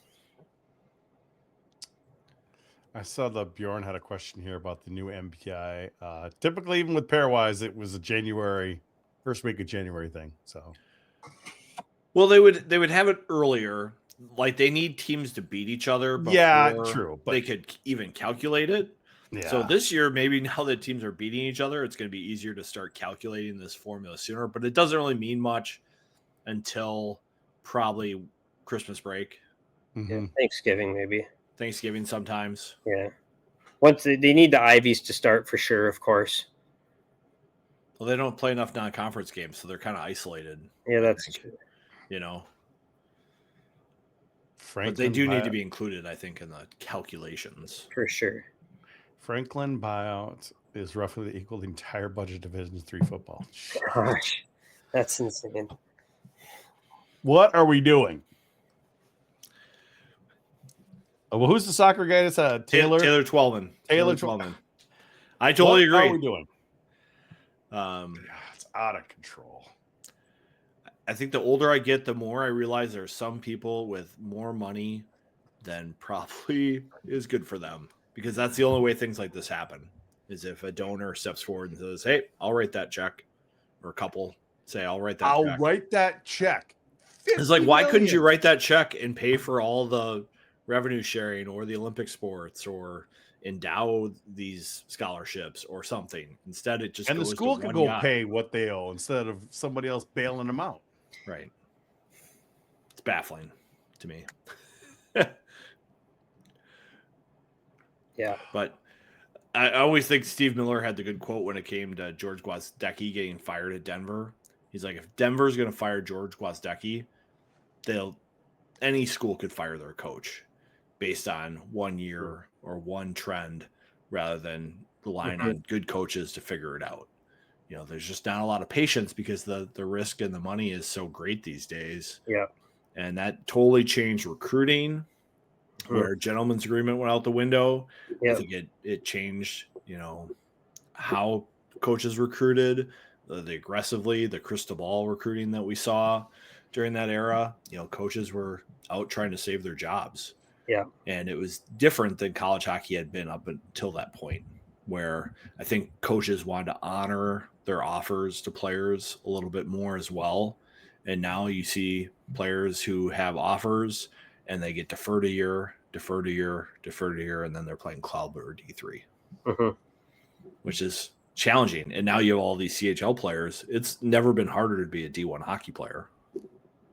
Correct. I love Carl's support, though. He like he said, he supports, on campus NCAA regionals. He wants to push more TV. He's new. He's a new guard, Brad. I mean, really, he is. Yep. And he's, he said the line a few times, but that, he's a young coach, and he plans to be in this business for a while, and he wants the sport to thrive as a whole. And I always find that take interesting, because so many coaches, as we know, are so narrow viewed to their own program instead of the greater good. And we're starting to see some coaches that I feel, not just on the regional thing, but on a lot of things, are understanding lifting up the greater good of the sport does help them as well. And so I found that kind of an interesting trend over the last few years. There are some coaches that are, we need this to happen because it's good for the sport. And I do think some of the coaches that were behind the really big supporters of the CHL opening had that view that this is going to be good for college hockey. Two things to build on that. One, it's good for college hockey, might not be good for American hockey. Yep. The opening of the CHL, like as an American player, it's going to be harder. And there's a big barrier to creating a successful D1 program. You can do it like Penn State and invest like $100 million up front. You can do it like Arizona State, which is like a $20 to $30 million up front. You can kind of do it like St. Thomas has done, where I think they probably put $40 or $50 million into their facilities and stuff. So there's some big barriers there to change. And I think the other thing that needs to happen in college hockey is maybe some sacrificing of these conference TV streaming deals to make it more possible for these national games, like I talked about earlier in the pod. I think that needs to happen for college hockey. You need to show this game and expose it to a broader audience to grow the game. Because I think if they see these regular season games with packed student sections and Gab McKenna giving the forks down to the student section, we're going to have more moments like that this year with those CHL players. Yeah. Because I think they're so excited to be on this stage where they could be on Sports Center. Yep. So I just think getting that game out there, because we all know college hockey is so fun because there's so many mistakes. There's so many great moments. There's so many opportunities. You can go to NHL game, and it can be pretty boring for about 2 periods because they're so good at playing defense. And it takes special moments for the game to flash and get exciting. I think, I watched the Wild Kings overtime last night. It was boring as all get out for 4 minutes. Yeah. I watched the BC Gopher overtime 3-on-3, and it's just rush. Turnovers and confusion, bad changes, all kinds of chaos. Great saves. It's a totally different game. The atmospheres are way different. Like, and you have one of the former UND players who was like in the 90s was saying something about how he came on his visit, and it was more because you got a free trip, and he was like, I just wanted to get on a plane, go somewhere. Didn't really care. And the guy ends up coming to a game, and he's like, there's a band playing there, and there's a bunch of students, and they're doing all. He's like, I'd never seen a hockey game like that before. And the guy ended up coming here. He had no intention to, but he just said, this is unbelievable. It's certainly unique. You just don't see that anywhere. I've been watching a lot of the CHL games, and it's a lot like the USHL, where you have some okay crowds and stuff, but like you don't have like the students and the band and fans standing the whole time and chanting at the teams. It's just something completely different. And that's why, and not just more reasons why I think when the CHL players get more exposed to college, they're going to be like, oh, I can't wait to get there. It definitely feels to me like USHL Major Junior is like minor league baseball. Like it can be fun, but there's like so many promotional things to make the franchise viable that there's like corporate partnerships or bits sponsored by like Cheapo Records. We're gonna throw up a disc and you got to shoot it with a BB gun. Just like whatever. It's like it's a crazy bit just to keep it interesting, or like you score a power play goal or quarter beers. That stuff doesn't happen in college hockey because there's enough of a fan base and a following that care about the school that it's just different. And I think, you have these junior teams. They're great for development, I think, but it's a step. It's not like a destination. Like I feel like, players sometimes, especially in Minnesota, there is that viewpoint of playing at a Big Ten school like Minnesota or Wisconsin or North Dakota or Minnesota Duluth. Like that's an achievement on its own. Yes. But playing for like the Chicago Steel or the Oshawa Generals or London Knights is not a achievement. That's like a step. Yeah. Yeah. And I think maybe it was part of the WHL, a lot of the kids who grew up there, that's what they knew. But the different part is like they get drafted. Like you get told, you get told to go which team you're going to. College, you get to tour around a bunch of places and say, you know what, this one fits me. Like Gavin McKenna didn't choose to go to Medicine Hat. They drafted him. And really for a lot of these guys, this is the last time they really, outside when if they make the NHL and turn 27, they can be a free agent if they're a star. But really, this is a great chance for these athletes to just, go check out a few places, see which one speaks to you. Every kid's different. But which place is your spot? I mean, literally 10 years almost. You get drafted sometime in the for sure CHL. It's like, it's really 10 years until you're close to it, until you're free. So I kind of like what you're thinking there, Brad. I was drafted here, but now I can decide where I want to go for the next 1, 2, 3 years. Yeah. Well, when we talked to Leo and Angel, like they think back to their college teammates all the time, and they still get together, and they have that bond as that choice. I remember talking to Mark Parrish once about his free agency thing, and he's like, I signed with Minnesota Wild. I had like 5 minutes to make that decision, and the coach didn't even know that I was getting signed. And there wasn't time to like figure that out. So he got signed, and the coach hadn't reached out and like figured out like, this is your role, this is how we see you. None of that. It was just like, hey, here's the contract, here's the offer. You want to sign it? So I think even having that free agency thing can be like a split minute decision if you're one of those guys that's not Connor McDavid or Kirill Kaprizov. You get an offer and it's an expiring offer. It's over pretty quick. Yeah, and I think you get to pick your place, which I think ties you into that. It's the place you chose. And then number two, I mean, you spend all day with your teammates. These guys are together all the time. There's no wonder why they get so close. They live together. They're at the rink together. They travel together. Some guy makes breakfast, they're cleaning house or whatever it may be. It is a different thing. Yeah. There's no parents around. Exactly. Except on weekends. Usually, unless you're a Lucius. That's an overtime joke. Oh boy, Lucius. I think some of the guys that are at college are hanging out with their buddies and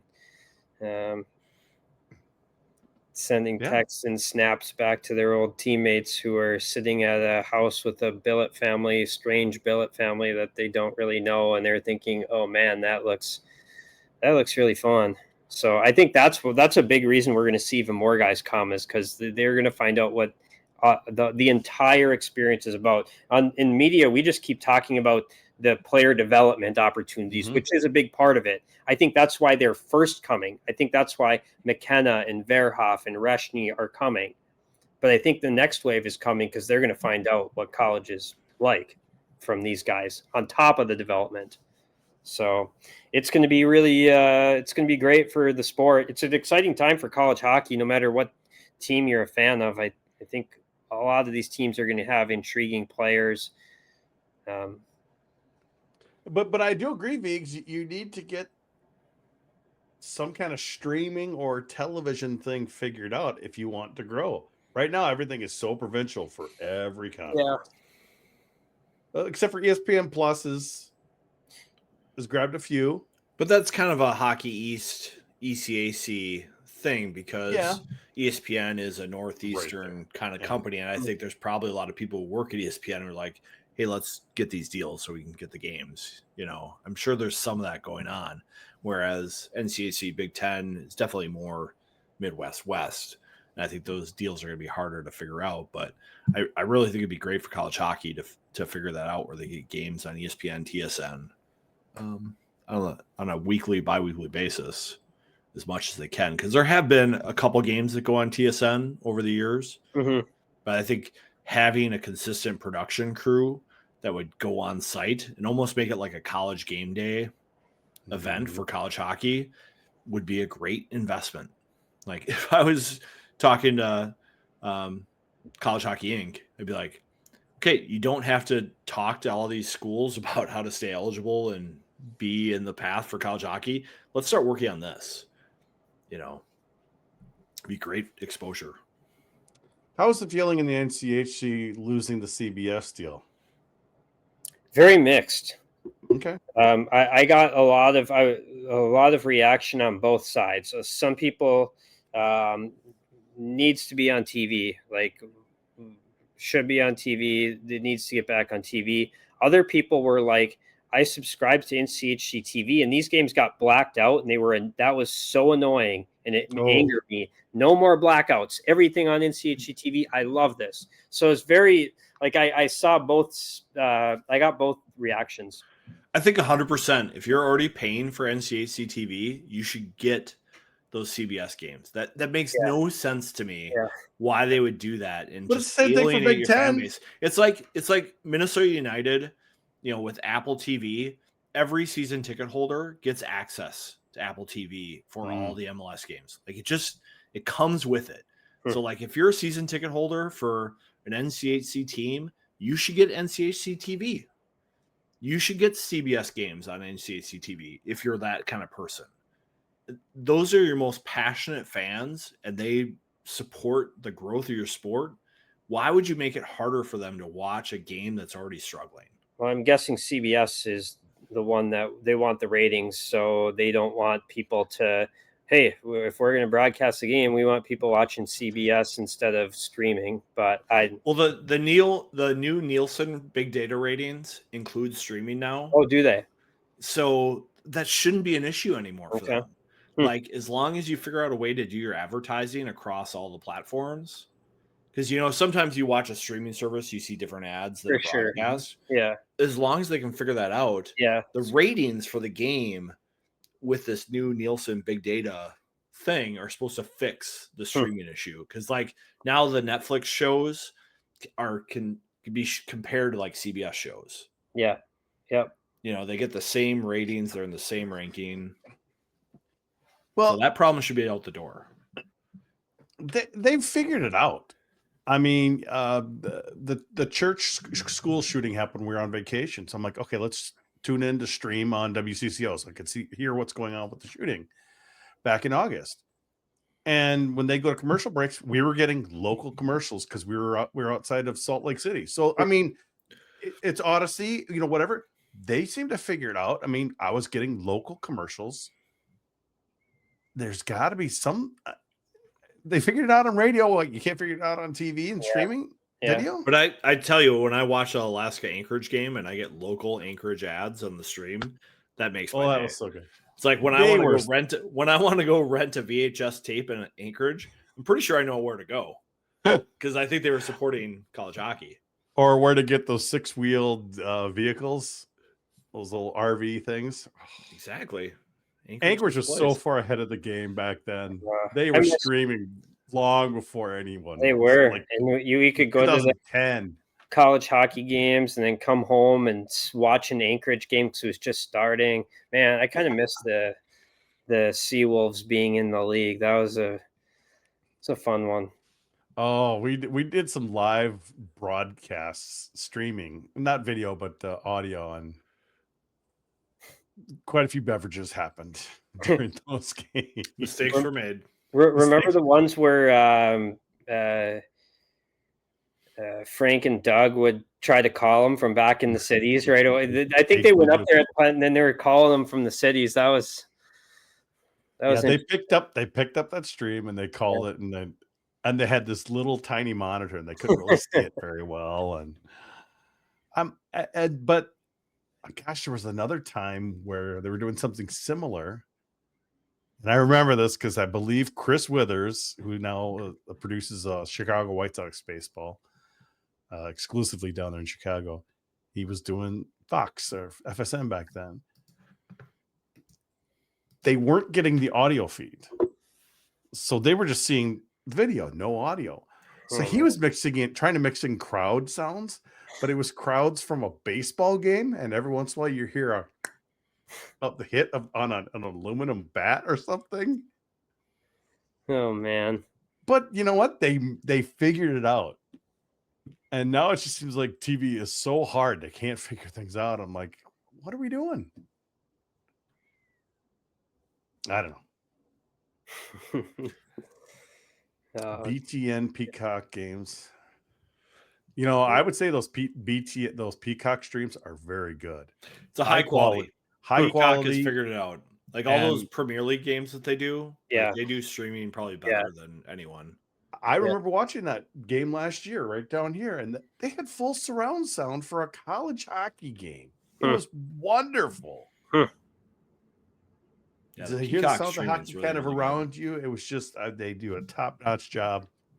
I wouldn't mind if Peacock did more because, you know, at least last year you'd buy it for a month. That was the cheapest one, but it was like $7. There was like a Thanksgiving deal where you could get the whole year for like $20. So that was a good deal.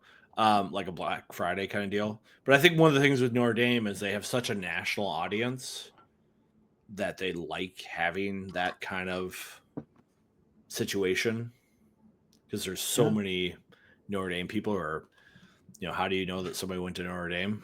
They're going to tell you. I don't know.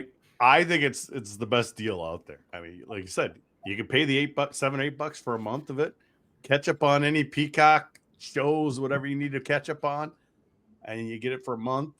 But then you look, a day on NCHC is $17. Yeah, and that's a day. It's a different budget. No, I totally get it, but I'm just making that comparison. And by the way, people in Minnesota, or actually probably more of the Gopher fans outside of Minnesota who don't get Fox 9 Plus, it will be on that station this weekend live. They'll just pick up the Midco feed, but you know, if you're going to want to stream it, you have to go to NCHC TV. You won't be able to stream it on BTN Plus like it is normally for Fox Time games. Buy the single day right before 7 p.m. Friday night. Jupe, here's my question for you. If I've got Fubo TV and they normally broadcast the Fox 9 feed, should it be on there? I haven't looked yet. I want to check that. You're usually the TV guy, and you could just tell me the answer. Fubo, because I get the Fox 9 Plus and feeds on I do too. YouTube TV. I just wonder if it'd be a weird exception. I can't answer that. Okay. But like I said, I've said people, if you buy it, the $17, $60.95 one day, right before 7 p.m. Friday night, technically it doesn't end for 24 hours, which would be right before 7 p.m. Saturday night. The game starts at 6. You're grandfathered in. You would get to see the entire game, even if you go past 24 hours. $17 for 2 games. Cheaper than driving up. Oh, So I would Certainly. rather drive up for this weekend. It would have been a lot of fun. certainly. But Sorry, Brad. I would have loved to have been up there for 3 days. No dates yet for the next series. UND Minnesota in Mariucci next year is October 23rd and 24th. let me see if I think you might have told me that a while ago. So it was 23rd and 24th. Yep. I've already got it on. I've got it on the calendars. Yeah. October 23rd and 24th. Boy, Do we know if that's MEA yet? Does anyone know? It's usually the third weekend, so I think MEA would be 15th and 16th. Okay. I'm not sure. We'd have to have somebody check out MEA 2026. Look it up, Vigs. Yeah, 2026 MEA is the 16th, 15th. So that's There you go. I should be It's a good. week then. later. I wouldn't mind having this as a Thanksgiving series. back in That would be fun. You're One not thing going about to the get Thanksgiving series crowds. is the teams Yeah. are more into it. Like they know what they got at Mhm. that time, whereas now, like there's so many question marks with everybody. the one problem though is you don't have students. Yep. You don't have students, Throw especially it at out. Mariucci when they did that. Yeah. Yeah, they didn't have students. The benefit is I can drive down to St. Paul and have my mom's Thanksgiving Day meal. Oh, yeah. I Good old do feel home like cooked meal for Minnesota mom. students have been better for these big games. The Gopher football team has had a lot of Thanksgiving weekend games, and the students have still been showing up.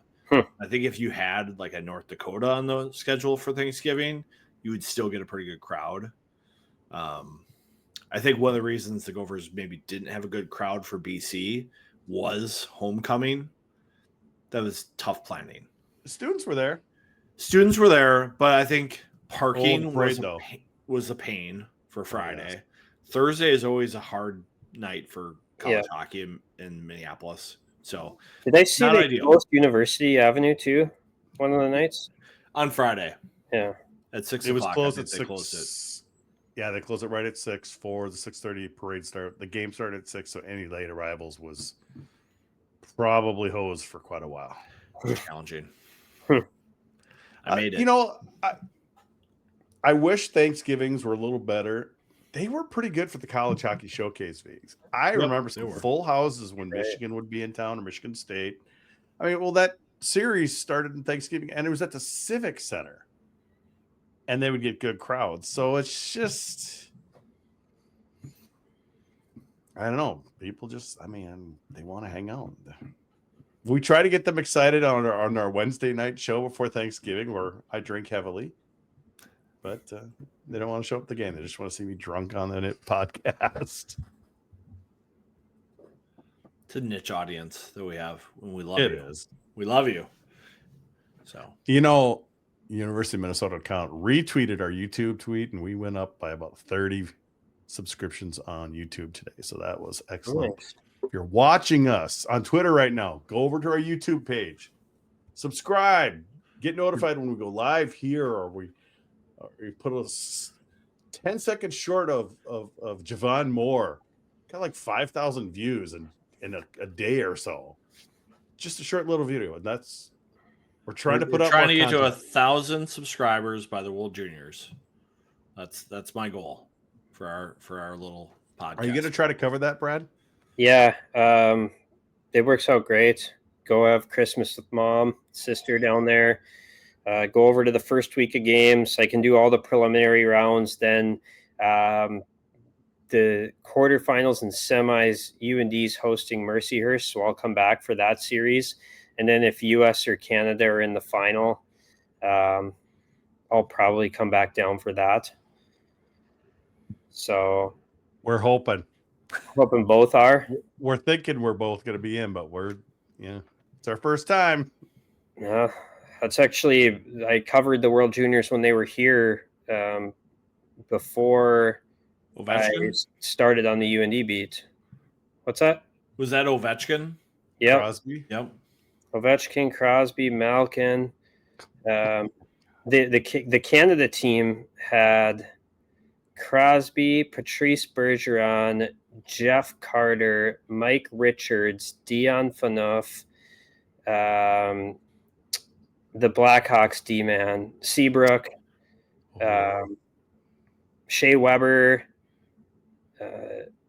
It was Corey Perry, Ryan Getzlaff. It's probably one of the most insane. The reason it was so good is because the NHL was locked out, so everyone played in it. Oh yeah. The U.S. had Suter, Kessel, Drew Stafford. Was Preezy too old? Yep, he was in the year before on the gold medal team in Finland. Finland's goalie was Tuukka Rask. Yeah, it was quite the. And you were just a bright-eyed young kid. Yeah, so they sent. Since I was the young guy, they sent me out to Thief River Falls for the first week because I was the secondary site. Yep. And everybody came because that's back when newspapers were just fat and happy, and all their hockey writers had nothing to do. So they all came. They turned the Olympic ice sheet at the Ralph into a media room. And it was just this massive throng of media, and everyone from the hockey world was there, but nobody went to Thief River Falls. I was like the only media person over there. They all just in US and Canada played all their games in Grand Forks. So I would drive over there every day, and I get over there, and they were like, right away, they were like, we got lots of teams at the bottom. We don't want extra people down there doing interviews or whatever. I'm like, well, what am I supposed to do? They said, well, we're going to send them upstairs to do interviews with you in the press box. I'm like, that's fantastic. I can just sit here and work. So I would literally just sit at my computer, wait for them to come up, and Ovechkin would pull up a chair, sit right next to me. I'd go through, talk to him. Then Malkin would come up, and like Ovechkin was dominating. So he'd come up like every game. And then the other reason, he figured out there was like home style catered food. So he wanted to come up every game, and he would just destroy this food up in the press box every time. Ovi looks like a guy who can eat. You know what I mean? He just loved loves it. It was like catered by this, like it was home cooked meals too. It wasn't, and it was so good. And he would just come up there and eat. So it was funny. Malkin's English wasn't the best back then. Ovi's is way better now, but you could kind of talk to him. So he's probably less cautious than a lot of the Russians are now. Oh, absolutely. Like some of the Russians now are just like, I want a translator. And like you hear them talking to other people, it's like, you're fine. You don't need a translator. And that was Malkin. Malkin always wanted the translator there. Ovi didn't really care. There was a casino nearby, Thief, that Ovi always wanted to go to. They went there like the first night, and he was always talking about going to the casino. Yeah, and then was there a story written about that at all, or Brad, or is that going to be in your book? I should see if I had that in there. I just was going through some of our old World Junior coverage. And I forgot about this until I wrote about this. But like at the end of the period, Ovi used to like sit there on the bench all by himself and just like stare and kind of look around. And then like after like 5 minutes, he'd go back to the locker room. And then one time he was sitting there and the ice was almost like zammed, and he was just chilling by himself for like 15, or like if it was a 15-minute intermission, he was there for like 10 minutes. And then he went back to the locker room, and I finally like asked him, like, what's happening? Like, why are you, what's going on with that? And he was like, people always ask me that. I'm like, well, yeah, it's weird. He said, I'm just kind of looking in the crowd, and I forgot what his quote was, but I just laughed when I reread it. But he had really no reason. He just wanted to look at the people in the crowd. Do you have a little cassette of that interview anymore? No, definitely not. So I used to tape over them back then. Yeah, because I remember back in 2001, 2002, when I started writing for the Cedar Rapids Gazette, I had a tough time like writing quotes. So my editor was just like, Vigo, you need to get a tape recorder. Mm-hmm. Like you just you don't have the knack to like, we're Mhm. getting a couple calls that sometimes you're misquoting people. You got to record them just so we can double Mhm. check. I was like, okay. So like when I interviewed Kirk Ferentz at Iowa, I had a recording of it going forward. I couldn't mess up a quote because now like everything is recorded and you just go back and transcribe Yeah, it. But back then, like a lot of it was just like handwritten. for sure. Yeah, Um, I had someone. I should go look. I swear I have that old. And it was a tape one too. So the tape probably doesn't work right now, but who knows? I should try it.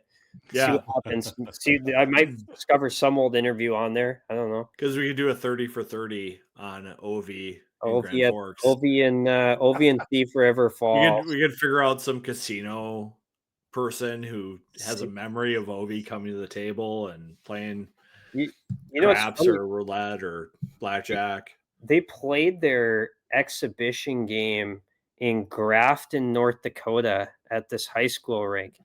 That would actually be a fun story. I got to get on that at some point. Maybe I'll do it before this World Juniors. But you remember Jade Miller played for Minnesota Duluth? Mhm. He was at that game and he was talking about like all the crazy things that happened during that game. And I'm forgetting off the top of my head. I need to call Jade Miller before the World Juniors and get the story of when Alexander Ovechkin played in Grafton, North Dakota. Like, Unbelievable. who would he have played against? They probably played like the Slovakian team or something, like Like an because exhibition, like they're gonna do now, except Mhm. they're gonna play yeah, it at college yep. So rinks. so they Okay. would just kind of go around to the area rinks, like uh, Canada. I think played. Was it Canada that played in East Grand Forks? But yeah, I mean, it's just kind of crazy when you think about these tiny little rinks that seat like 200 people, and like Ovi and Malkin were playing there, and I don't think any of the fans realized what they were watching at the time. Like these are Well, the number one and two. but remember though, that was kind of the beginning of the World Juniors just going Correct. way up in popularity. Yep. So they just you didn't know what you had really. Correct. Yeah, and that was yeah, because that's when the World Juniors could be held at a place that doesn't have 19,000 seat venue, Mhm. and Yeah. USA Hockey hasn't done that since.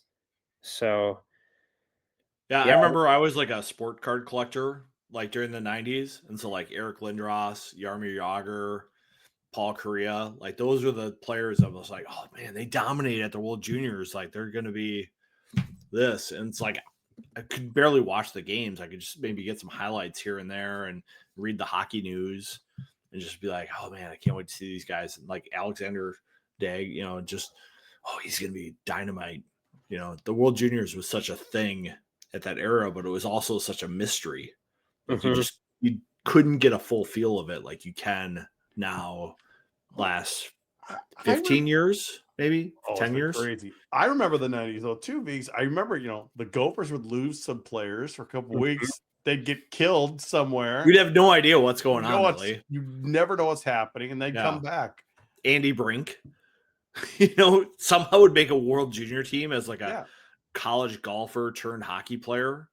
Like, could you imagine that? Like, if the World Junior team was like named this winner, and there was a guy who was like a college golfer who started playing college hockey, and now he's on the World Junior team, like people would be all up in arms. Mhm.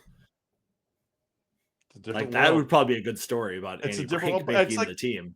it's one of my it's okay. That week or 2 weeks, and I would say the regional weekends are my favorite hockey weekends of the year. It's so much hockey. It's back to Yes. back. There's so Yes. much pressure. It's yes, I love the Stanley Cup, but there's just something about that just coming at you, all these I different agree. games. I love those, basically, 2 weeks and 4 days now. I agree. I love seeing a lot of different games at once. Yeah. Regionals are fun. Oh, I do like the day off now too. Yeah, you get an extra day of hotel, but it's not so bad. But I don't know. Like the one thing that Motzko talks about with the regionals being at a site is you have this kind of traveling band of college hockey that is at that regional. I agree that's nice. I don't think it makes it a better product, but I think if you're part of the traveling circus, it can be fun. but I don't think it makes the best product. What's the traveling circus? The media, the fans, the coaches, the team, all going to a site that's remote. So you have 4 teams, 4 crews. That can be fun, but I don't think it makes the best product. Because for the people who are in that, who actually make the trip, it's cool. It can be.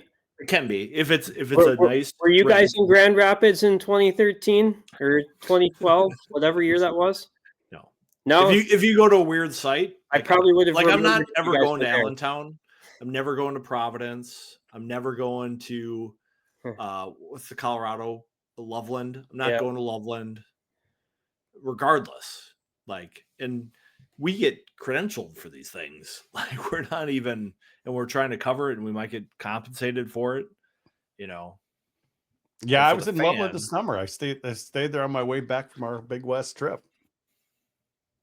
But if you're that kind of fan who can drive. afford it and it's fun for you, yeah, and you have a fan base that's passionate enough, well, how interesting could it be in a couple seasons? You've got a Fargo regional and a Sioux Falls regional. How many people are going to be traveling between? Because I'm thinking they would put them on opposite days.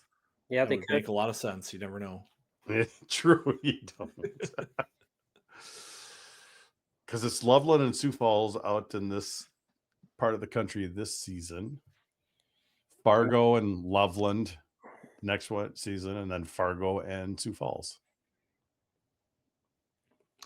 So, Brad, are you like one of those lobbyists who has like a chart of who's voting for campus regionals, who's voting for neutral site, and you're just like trying to figure out the votes as we go to like the convention?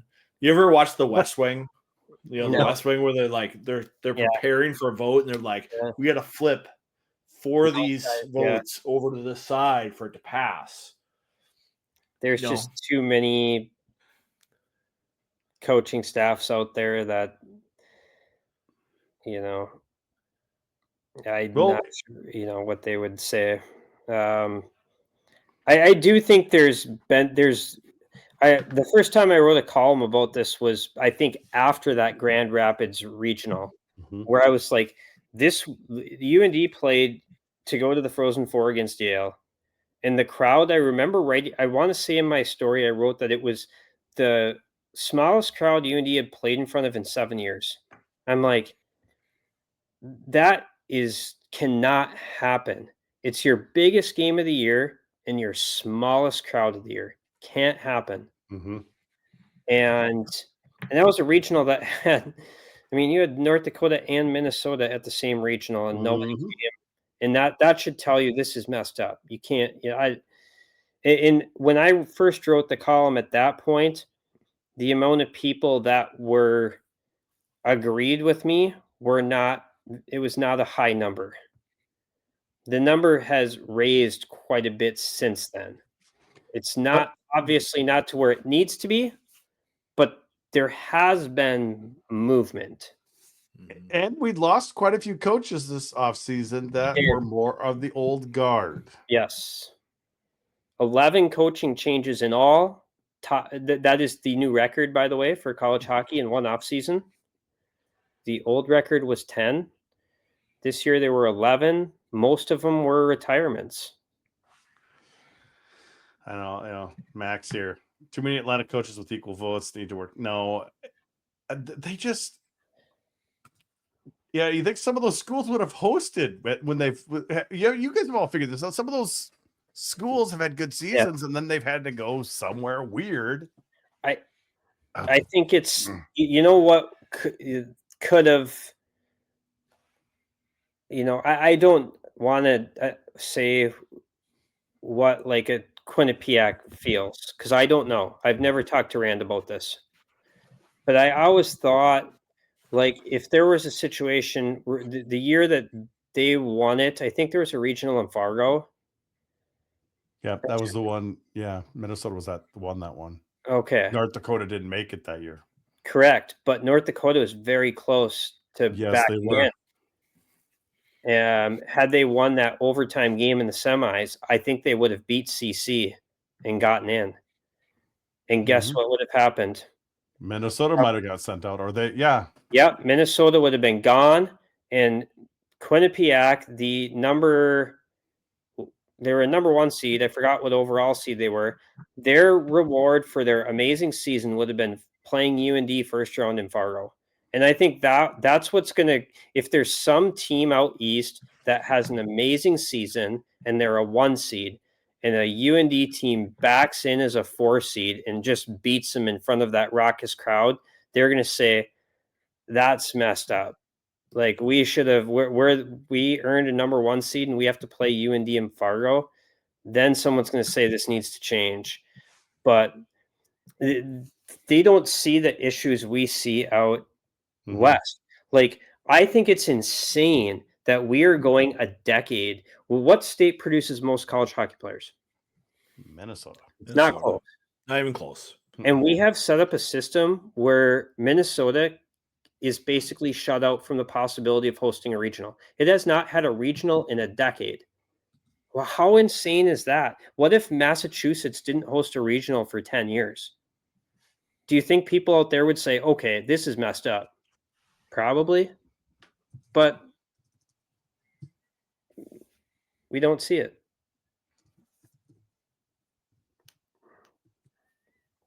Yeah, I'm looking it up here. 2016. Yeah. Yep. So, and we already have the regional set up for next year, so, or this year and next year. So we will go surpass a decade without a single regional in the state of Minnesota. And Excel has no interest in bidding right No. now. And that's Like, the only they don't want to give up their building for a regional right now at this point. and it's not a great size building for it. Mm-mm. Grand Casino. Yeah. And we've shut out all the other rinks from hosting it. Like, they have all these AHL buildings in Massachusetts and in the Northeast where they can say, oh, this is off campus. We go to the AHL building. You can't do that in Minnesota. It's just it's crazy. Well, the other issue too was, even when it was in Sioux Falls a couple years ago, they had to take the ice out. They didn't have much time. It was terrible ice. Yeah. Whereas last year Fargo was better because they switched it out a week before. Yeah. So we lost Viggs. He knocked himself out. But so we got a couple more years. It's already decided. Maybe next time. I think it's moving closer. Will it happen? I don't know. I've part of me's like lost confidence that it's going to happen, but then the other part of me's like, change happens gradually, and there's been a lot more people that are coming on board right now than there were 10 years ago. So maybe it does. And the other thing that's changed too, I think, is every conference is holding its conference tournaments essentially at home rinks, except for Hockey East. Mm-hmm. Has ECAC gone full? No, they haven't yet either. I think they're still Lake Placid. Yep. But So think about last year. Wasn't Maine a number 1 seed in Allentown? yes, again, what's that should not happen. Mm-hmm. Penn State went right through their home regional. Yes. I was hoping there'd be more people up in arms about that. Yeah. I know you've talked about this. Can you imagine having to go to Maine to play? Or if Western Michigan would have had to play North Dakota in Fargo last year, Yeah. somehow. And the other thing, I think, like, Western was a 1 seed last year. Having that building would have been insane. It would have been so much fun to have Western playing in Lawson and to have Maine. Can you imagine what Maine would have been like? Especially with all the renovations and upgrades they've invested in that facility to make it possible. That building would have been nuts. Imagine the pictures coming out of Lawson, and it just would have been great. But well, we just got to keep preaching, guys. Keep preaching. And I think the other thing that I thought was a good concern was the fact that like you could have a team that plays every single game on NHL ice, and then they go to the tournament and they're going to St. Cloud. And I get that's like a concern, but right now there are so few of those teams that have Olympic rinks Mhm. now. It's St. Cloud. And St. Cloud's going down, Are they? right? Are they down this year? I don't know if they're I down know yet. they've got the money allotted Yeah. to make it more like Mariucci, where it's a Yeah. hybrid. And so more a lot of them are hybrids now. Maybe like Alaska Fairbanks is still 100. Good But luck on them hosting, but correct. And if they do, hey, congrats, right? yeah, they deserve it then too. Yeah. And that's the thing I think is that if you finish in the top 8, Adam Odon can say that the math can be weird or whatever. If you're in the top 8, you're in the top 8. Yeah. If you don't agree with the formula, change the formula. Well, If you don't agree with the scheduling, make some sort of scheduling requirement. I think the thing that backfires on that argument is like, yeah, hey, you're splitting hairs, and it is, if you want to argue that it is a lot to send a 9 to an 8, that the 8 hasn't really earned that. Well, again, we are talking, what did Penn State do to earn a home game last year? We are already sending number 1 seeds on the road in the first round. And we have a problem with a 9 going to 8. We had a number 1 going on the road. This, so that argument goes out the window for me. Like, we're already doing this. Because then you're allowing the Big Ten schools to like say, well, we'll eat a regional if our team doesn't make it, but if they do, we get a hometown advantage. So then just like their bankroll basically allows them to have a home game if they make it. Yeah. And I mean, what's the risk of a $500,000 guarantee to a Big Ten school? Yeah. When James Franklin's getting a $50 million buyout, Yeah. means nothing. And they've got all the staff to run it. Like Minnesota, when they run it, it's stressful for the staff. I get it. But if you have Minnesota State running a regional, it'd be a big ask for that school to do it, I think. Right? Yeah. I mean, and the other thing that argument I hate too is when everyone says, well, it's just about what's good for the big schools. They're doing, I said, no, you know what? North Dakota could just bid on a regional every year and be at home every single year, no matter what seed they are. In the new system, they would have to earn it. This like the current system's great for North Dakota. Let's be honest. They can just keep bidding and playing in Fargo every time they host. I don't know. I don't think it's just Carl has said the same thing. He says, well, his kind of opposite. He's like, we've done great in this current format, but we still believe we should have that format. That's why he's a great voice for it, because you can't say, well, you're doing it. He says, no, we've won more national titles in the 16-team neutral site format than anyone, and we're the ones advocating for change. I don't know. I saw someone mentioned Atlantic. I have heard some Atlantic coaches say they are for a neutral a home site regional. So I don't know what the percentage is. My argument, I realize the thought that, hey, we have a better chance at winning in an empty building than going on the road. But hey, Atlantic has not had anyone in the Frozen Four in 15 years. It has not had a national title ever. The current system is not slanting it for Atlantic hockey, right? Sometimes I almost feel like an Atlantic hockey team, like if they get a lead against a high favorite on the road and the building just went quiet. Yeah. The pressure that could put on a home team losing to like a Bentley or a Niagara would be Minnesota totally different. Holy Cross. Just think about would be that. totally different than a neutral site building where there's no one there. I agree. Like the coaches can just say, hey, keep trying. We'll get this game back, versus the crowd maybe booing or like leaving early, or, like there's so much more emotion that could come into play there that I don't think some of these coaches realize. But I think the Sacred Heart coach is one of those guys who's come on and said, hey, I think home sites are what we want. Yeah, because he wants his guys, when they go to the tournament, they're going to always remember that game, everyone would remember going up to Alphon in that crazy crowd, and that's Oh. really what it should be like.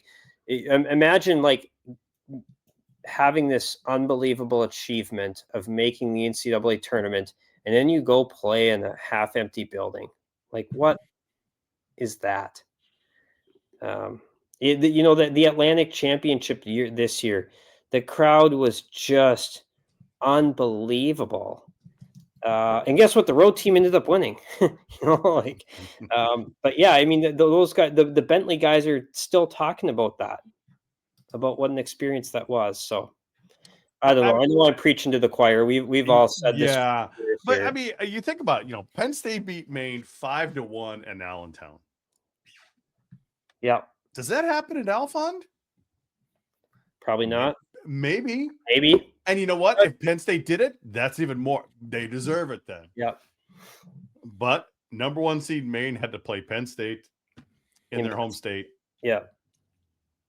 I had a classmate of mine from high school who was just inducted to our high school Hall of Fame, and she played basketball at Harvard. Mm-hmm. And she went to Stanford, and Harvard beat Stanford in an early round game in the women's basketball tournament. And that's the highlight of her athletic career. Like going into Stanford as Harvard and winning. Huge upset. And when she got back to campus, all these people like, oh, we watched that. It was so fun. It was a packed building, and your team came out on top as the underdog. Like, that's a lifetime memory. Yep. But if you go to an empty building, it's not the same. Players want it. They It's do. The coaches. The coaches are just scared. The players, we've had Angel and, like I said, Leo and Carmen. They said, they would love to go to Grand Forks and play in the REA before regional. Yeah. You might lose, whatever, but man, it's even bigger if you beat them. You guys have seen it more than I have, because you guys have seen the Big Ten tournament finals in Minneapolis. Bingo. And I haven't experienced that yet.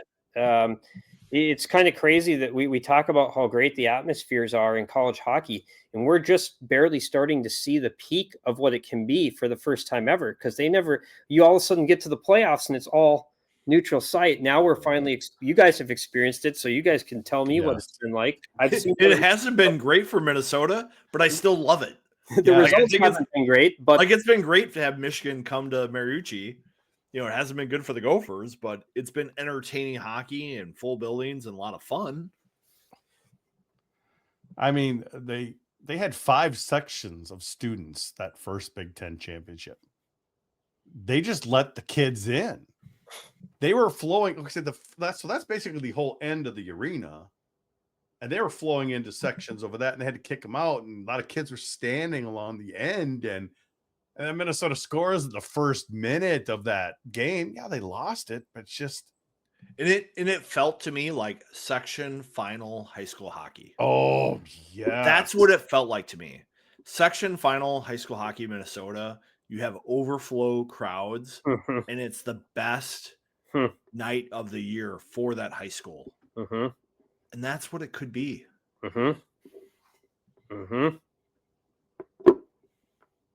Someday. Oh, I do think we'll get there at some point. I just don't know when.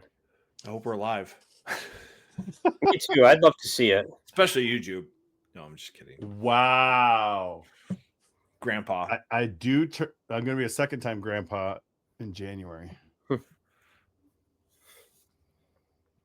Turn 53 in a couple weeks. Oh, it's all downhill. He's a younger grandpa, but just still twisting that. I'm fine with that. Yeah. I have no problem with that at all. It makes me. I'll be around longer for the young kids. So. Yeah, we're all kind of preaching to the choir here. I know, but I think sometimes conversations like this help us shape arguments and shape conversation. I hope people in college hockey listen to this and not think we're just like off the rails. Like we're trying to help the game and grow the game. I mean, Brad, I'm sure it's great when North Dakota is doing really well. Jupe, it's great for GPL when the Gophers are doing well. Yeah. But like all of us here, we just want what's best for college hockey, kind of like David Carl. It's like, I understand there's going to be some times where it's not going to help your team or your fan base, but it's going to be fun and it's going to draw more eyes. And that's really what it should be about in the big picture. Yeah. That brings a healthier game. It benefits everybody, I think, around the country. Yeah, we need to. I definitely think we're seeing college hockey elevate itself with the We are no doubt. Like it is a decade of change and growth ahead for college hockey. They just have to figure out the right ways to embrace it. So, as future college hockey commissioner, I will grow the game and skate it forward.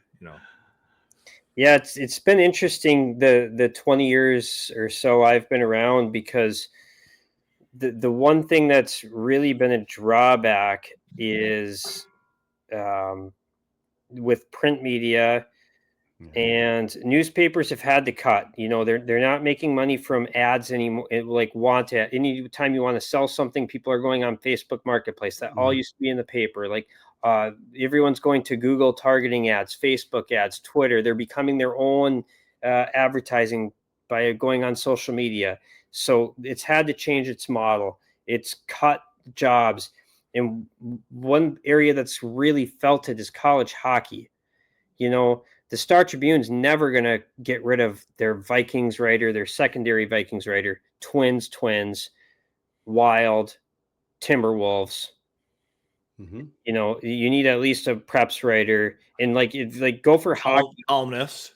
You gotta have a columnist or two in there.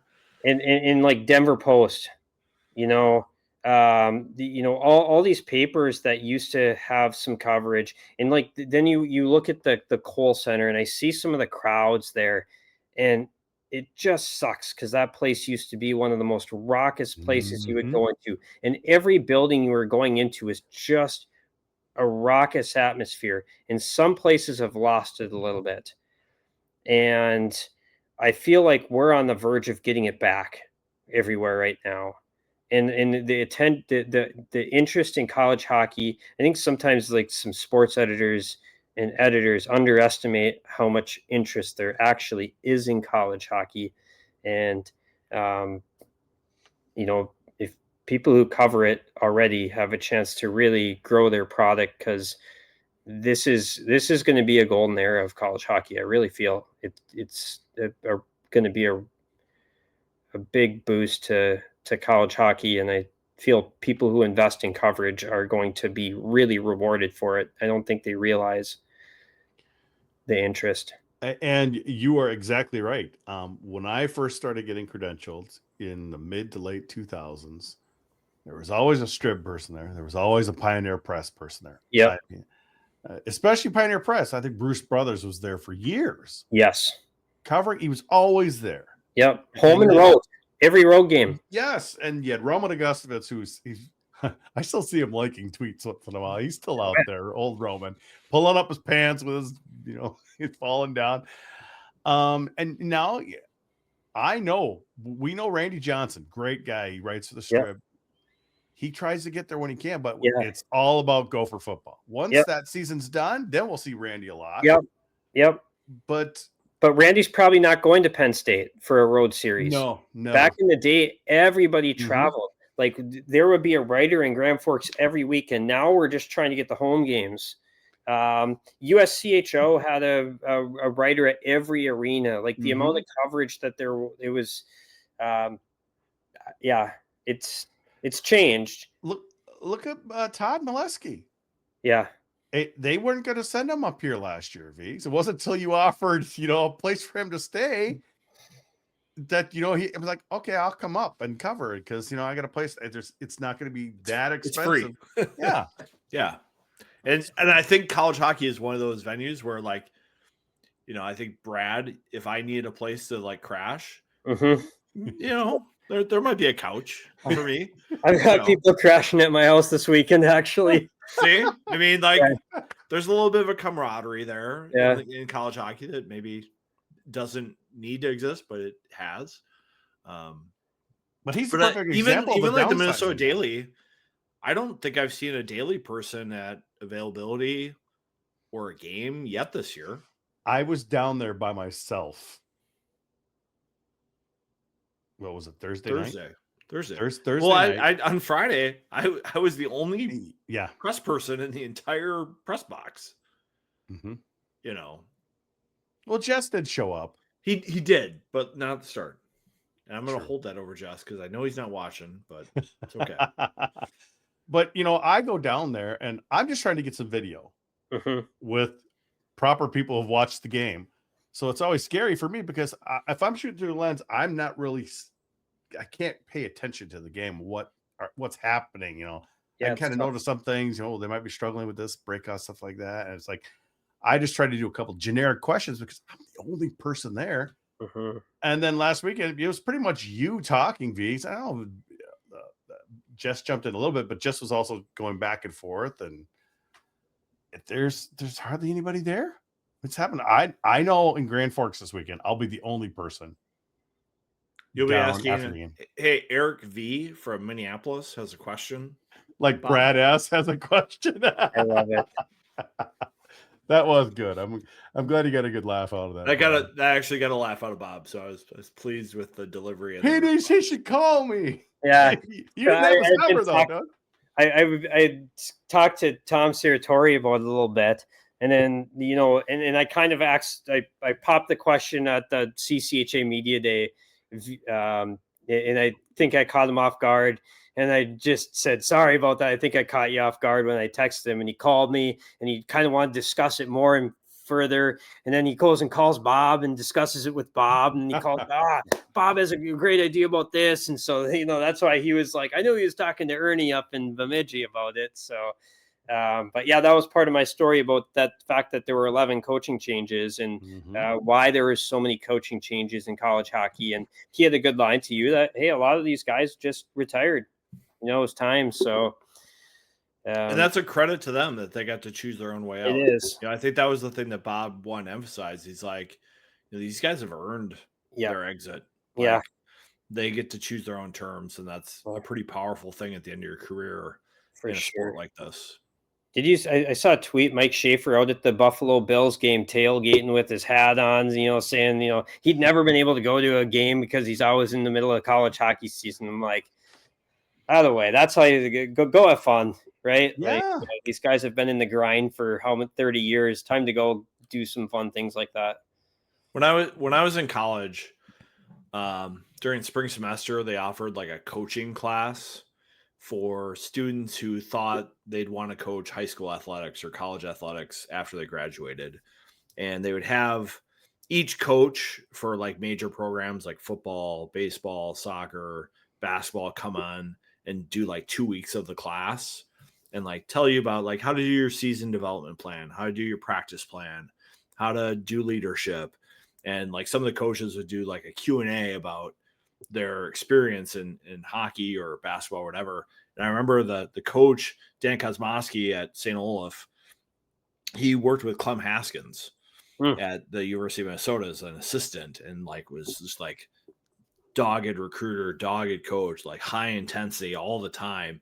And before he started speaking, he had a picture of himself fishing with like a 49-inch muskie. And he was so happy about it. You could just tell in the picture, he had this huge smile. And he's like, students, what do you think of this picture? Like, oh, that's a big fish. And, oh, I bet you like fishing and all this stuff. And he's like, that was the first summer after I stopped coaching Division I basketball. Because then I had the time to go fishing, to go think about something other than basketball and have the time away. Because if you're in D1 basketball and you're catching fish like this, you're going to lose your job. So when you look at your life and you look at your perspective about what you want to do, like, do you want to catch the big fish on a fishing line, or do you want to catch them in recruiting and achieve that? And what do you want in life? And he it's pretty obvious what his choice had been. I think he's still at St. Olaf. Great basketball coach, great guy, but just interesting perspective on athletics as a whole. Well, to go off that point, and something that maybe will be discussed further along the lines in college hockey. Do you know what's really made it even worse for these coaches? August 1st, recruiting day. Like, August should be kind of a quiet time for them before school starts. The rosters are already in. You can kind of sit back, have your 3 weeks. Like, no, like they're late July. They're planning visits. They're trying to figure out what they're going to do. And that has just made for less of an off season for these coaches. Makes me wonder, my personal view, I'm just floating this out there. So if you have arguments against it, I would love to hear it because I haven't thought this through very well. Right now, you can commit August 1st before your junior year. I almost think we should back it up. I think that still is kind of early. I think you can do it going into your senior year. So you're only 1 year out. Also, the other thing I think is maybe we should move up the date to early in the summer, or at least have a window of recruiting visits, because what's happening is a lot of these kids start with their junior teams or whatever in August 11th or something. So they're hitting August 1st and they're like, I need to try to get as many visits as I can get in these 11 days before I have to go off to the NTDP or something. And it sucks for them. Like, we have this whole summer. Why not give like a window where they can just take a bunch of visits and then commit later on or something? But we're trying to cram these visits in this short window. You have 9 months where you can just talk to them on the phone. Like, that's way too long. Like, just, I don't know. I just think it's still too early. Like, even on top of that, the World Junior Summer Showcase was right around that time. Correct. A lot of the guys who committed to Minnesota took unofficial visits before the summer showcase. Yep. On their own dime to get that experience, which doesn't feel right because the U of M coaching staff is going to be busy during the showcase. Yep. So that was a challenge. Yeah. But they've figured a way around it because hockey families sometimes are better off than football and basketball families, and they could do that. And Minnesota typically recruits local players, so it's not like flight or anything that the school has to pay for. But that's a conflict as well for the college schedule. But I definitely think like allowing visits during that junior year and maybe, I don't know. Yeah. January 1st? I don't know, because then you have your high school players and junior players at a key point of the year or two. But yeah, I mean, I think you talk to them January 1st of their junior year. They have until May 15th or so, and then that's when they can start their official visits on campus, and then they can officially commit August 1st, then maybe or something, going into their senior year. So they know going a year ahead where they're going. Most of those players are not going to go as true freshmen anyway. So they're still committing for 2 years down the line. The truly special ones, they still have a full year before they're going on campus. I think it's more than enough time. Then they have 3 months to go on as many visits as they want to really get a good understanding of which school is their favorite. They're a year older, so schools aren't going to make as many mistakes on, commit a kid and then decide, oh, he's not coming here anymore. I went back and looked at like the first year of this, like 2022 or something, and all the August 1st commitments. It was stunning how many of them never made it to the school they committed to. I thought it would be way higher now that we backed up the recruiting date from 14 to 16. It's still not good enough. I think it's stunning the number of kids who commit early that don't even make D1 hockey. Exactly. That's amazing to me. Yep. Is that you have a kid who going into their junior year you think is going to be a premier person so much that you lock them up on August 1st or 10th. They don't even make D1 hockey 2 years later, 3 years later, 4 years later. Yeah, back it up a year, I think. Unless someone comes up with a really compelling argument that makes me think, okay, actually, I didn't think that through. But right now, I think they should back it up a year. And then, like, right now, they're recruiting kids in Canada from, like, AAA hockey because they can't even play juniors yet. Like, let them play a year of juniors before you commit. I don't know. I think we're still a year too early. Well, I mean, the easy comparison is like that's high school for Canada for the most part. Yeah. The AAA stuff. Yeah, I mean, these kids are just still young. Like you ask any coach, like, I don't know a 15-year-old who could even choose what toppings they want on their pizza. How can they pick what school they want to go to? You know, how do they know what they want to study in college? It's like Di Pasquale. He wanted to study aerospace engineering. Very limited field of study in college hockey. Minnesota made some special accommodations to make sure he could study that at Minnesota. Other schools not willing to even really ponder the idea and provide it to him. That's a kid who is he taking some part-time classes at University of North Dakota or what? Apparently, Dane Jackson didn't want a goalie. No. For those who don't know, the University of North Dakota is a massive aviation aerospace school, but no. I had an acquaintance who was a punter in college, and he went to North Dakota to punt because that's what he wanted to do. But he didn't get in there initially. So, but he's a really good punter. So, worked out for him. All right. Yeah. 11:40. It's a late one. Good show, guys. Good show. Yeah. Good to chat with you guys as always. Good to see you, Brad. I missed you. Yeah, I hope to see you guys soon. I'll Wish see I you could be there this weekend. Yeah. Hang on for a bit here as we do sign off, so we make sure we're all uploaded and whatnot. What night are you two closing down Brick and Barley? Oh, just so people know. We'll Saturday? See. Saturday, probably. Yeah. Probably Saturday. Let's go Saturday. I'll pour out a nice pour of stag. Well, no, we'll FaceTime you, dude. Yeah. Sounds good. All right. Thanks, Brad, for coming on. Yeah. Thanks, everyone, for watching. We really appreciate it, as always. Subscribe on YouTube. Leave reviews on Spotify and Apple Podcasts. That would be great as well. So even if it's negative, I'll take it.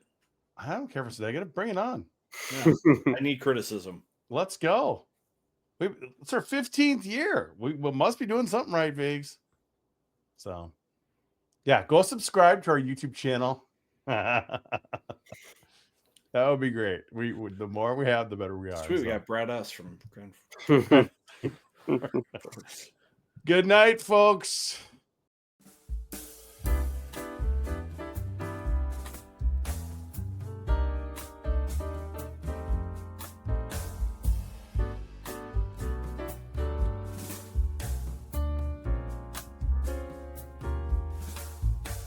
I mean, I really can't wait for the live stream from Brick and Barley, especially when you start talking to the karaoke guy.